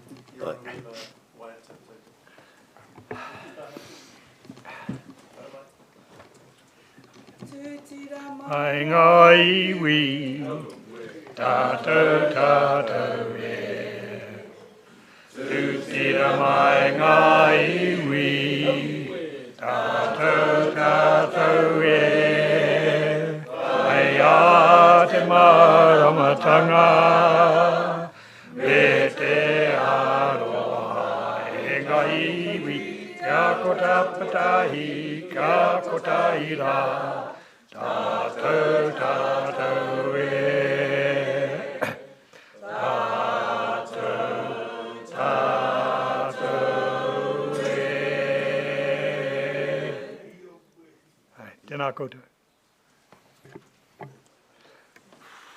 Kia ora koutou. So that was the last witness we're hearing this week. And just before I handed the raka over to Vince to close us off with karakia, I just want to make a few comments on behalf of the tribunal, and simply start by saying that this week we've heard some very powerful and heartfelt evidence, and it is evidence which in many cases has not been heard before, and we as the tribunal would like to acknowledge the courage of those people who have put that evidence to us. That evidence is extremely important for this tribunal, and we are very humbled and privileged to be able to receive that evidence. So kia koutou ngā kaitono, hei whāriki hia o koutou mamai, o koutou kōrero whakahirahira. Kia mātou, tēnei te mihi atu kia koutou. I te wānei ka uri au, so I now want to turn and thank the lawyers for the work that you have done in putting that evidence together and in bringing it to us in a very coherent manner this week. It certainly helps our job, and I want to thank you for the time that you've taken to do that. And to Crown Counsel, thank you for your considered questions. It helps our process, and to the support you have from Te Ope Kātua, tēnei te mihi atu kia koutou. Kia koe anaru, me tō whakaaro pai, e pāna ki te hui nei, tēnei te mihi. I te wānei, ka uri au, kei te mihi atu kia koutou te hunga ora, te tangata whenua o te rohe nei, ki a koe Vince, Peeps, ngā ringawera. Tēnei te mihi atu kia koutou. Mō tō manaakitanga, kia mātou, kia tātou kato. E heka mā, he hōna renui kia mātou ki te noho i tēnei marae a tāhua, kei te whakarongo ki ngā kōrero o ngā morehu. Tēnei te mihi. Nō reira koutou, tēnā koutou, kia ora koutou katoa. Kia koe, Vince. Tēnā tātou katoa. O tira te kai whakawā. Tika tanu I moi te tukunāto te karakia whakamutina. Kia tioti tēnei te pārairoa ātū. Hai kōrero mō nā hoi katoa me nā whanau haramai I wananui I a koutou tēnei ana. Ko ina te take o tāku tūatu, hai waho mō rata. Nā reira kia koe, kia koutou, te rōpū whakamana I te tīs. Mai te whakaike tana mai, I rei te marae ātia. Ko kuhu mai ki roto te whare. E honona te wairua o rātou iana ki te manaki a tata. Mai nā whānau katoa I tūtū mai ki konei, ki te tūpau atu, ki te mihi kota. Iara, iara, iara. E pākena te hohonutana o te kōrero ki runa I a koutou. Kia koutou, nā rangatira o tōpe katoa. Tēnā koutou, aru. Kawe mai, ro te tēnei. Koe hia nā huihuina o haere tāua ki te whakarono, ki te tautoko. Ka re taia te rongo I nā mama e pene mea kare koutou pe katoa I kone. Nā reira māku, koutou. Koutou katoa I haramai, tā rana mai ki te Major General I tēnei rangi. Kanohi ki te kanohi, te a tāua. Kia koe te rana tira, Alex, haramai koe, mai Veterans Affairs, o koe tēnei e haugau hi atu nei. E nā kai krēm koutou. O te kanohi, tā mau te kike te kanohi te tohu te rangatira. O koutou wene mo tā mai. Koutou nā tamai ki o te atu katoa, o tū mo tau ena. I tau toko tana nā kōrero, o te kai whakawā, hara mai koutou. O te hara mai a he mana, a ki te awhina ki te tautoko, ki te awhina ki te tautoko. Te mino nā mei hara mai konei e pō, mōru katoa ha. Māua ko Ross. Tōtoko tōkana, ko Ross e tū mai ne ku māua māua. Ia e kōrero rā, a mo te kai wārehi muri iaia, ko hau te pupuri te wārehi muri ia tāu ia. Ia māua te nahi. Te tautoko te ahotana o wāna kōrero. Nā reira, hoki mai kia koutou te rōpu wai. Ko huri te pātai ki manene ia mātau ia nei, kai hea anua pōku. Hāhea ko hoki mana te kōrero ki a mātau, anei, anei, anei. Ka tatari mātau mā nā roi, hai tuhi mai kia mātau, ka hara nei. Tone, pātai nā ori no tēnei. Kia mōhi oi mātau te whakaopi o pe ia mātau, ki te hoki mai, ki te whakarono, ki te tautoko. Nā reira, koe ni hora, koe, tōkana koutou. E hana tēnā koe. Tēnā koe te kuru param. Mō o koro, kia Ross, ai te mara maha tēnā. O te wahana karekau I kōrero hia mai. Ka mate mai nā hoi I Vietnam, ki Malaya. Ka whakahokia mai ki tūmatau ane ki tō mātau marae. Ka noho mai o he mana ki o heta hoku hoa. Hai tātaki nā tanihana. Hai āwhina, hai tautoko me pehe nā whakahai. I mai te whakahokitana ki te wākāhena. Hai whakahoti noti tēnei ahuatana. Rātau ko te hungomate ki a rātau. Tātau te hungoro ki a tātau. Tēnā koutou. Tēnā koutou. Kia ora kātou katoa. Kaura kau Taurawa ki te whare Tānoa ka kārie Te kare o te kahi katoa Hei ngau whakapai e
tēnei kia mātou.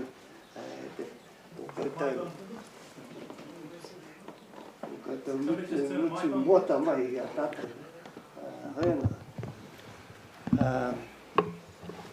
Ka tika me mihi i te marae, anō kia koutou katoa.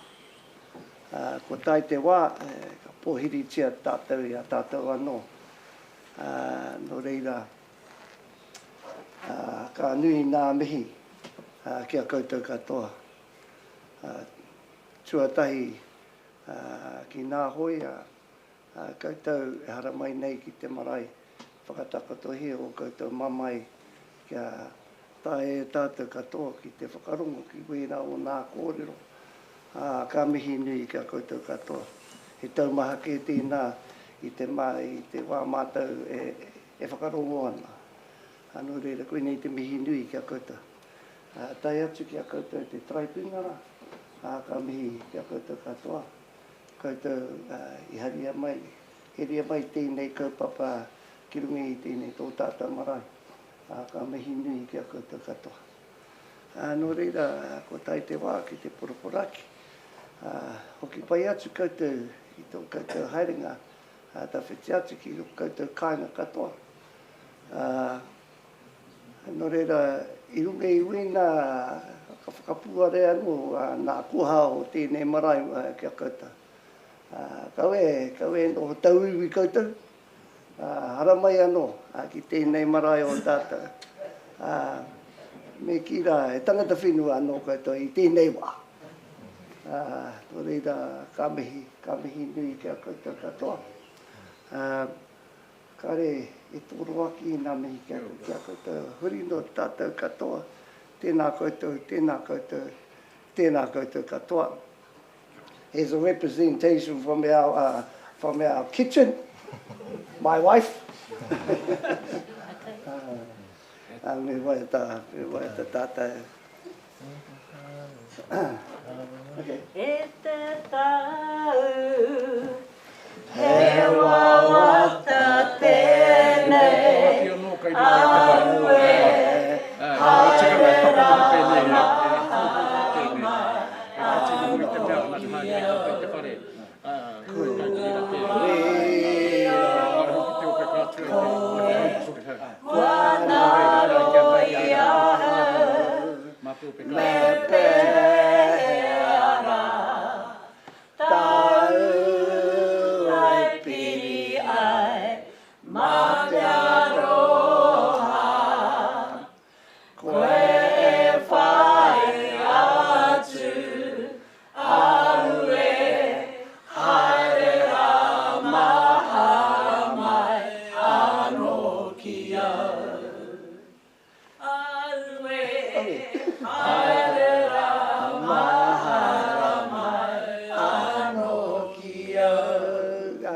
tēnā tātou katoa.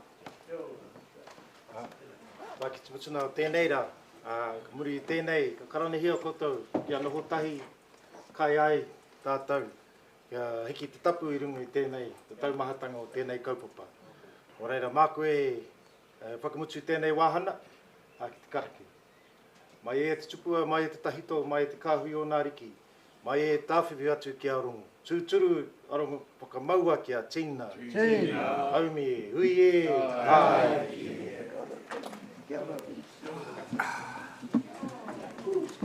E tipu, mā whakau i roto i whare nei.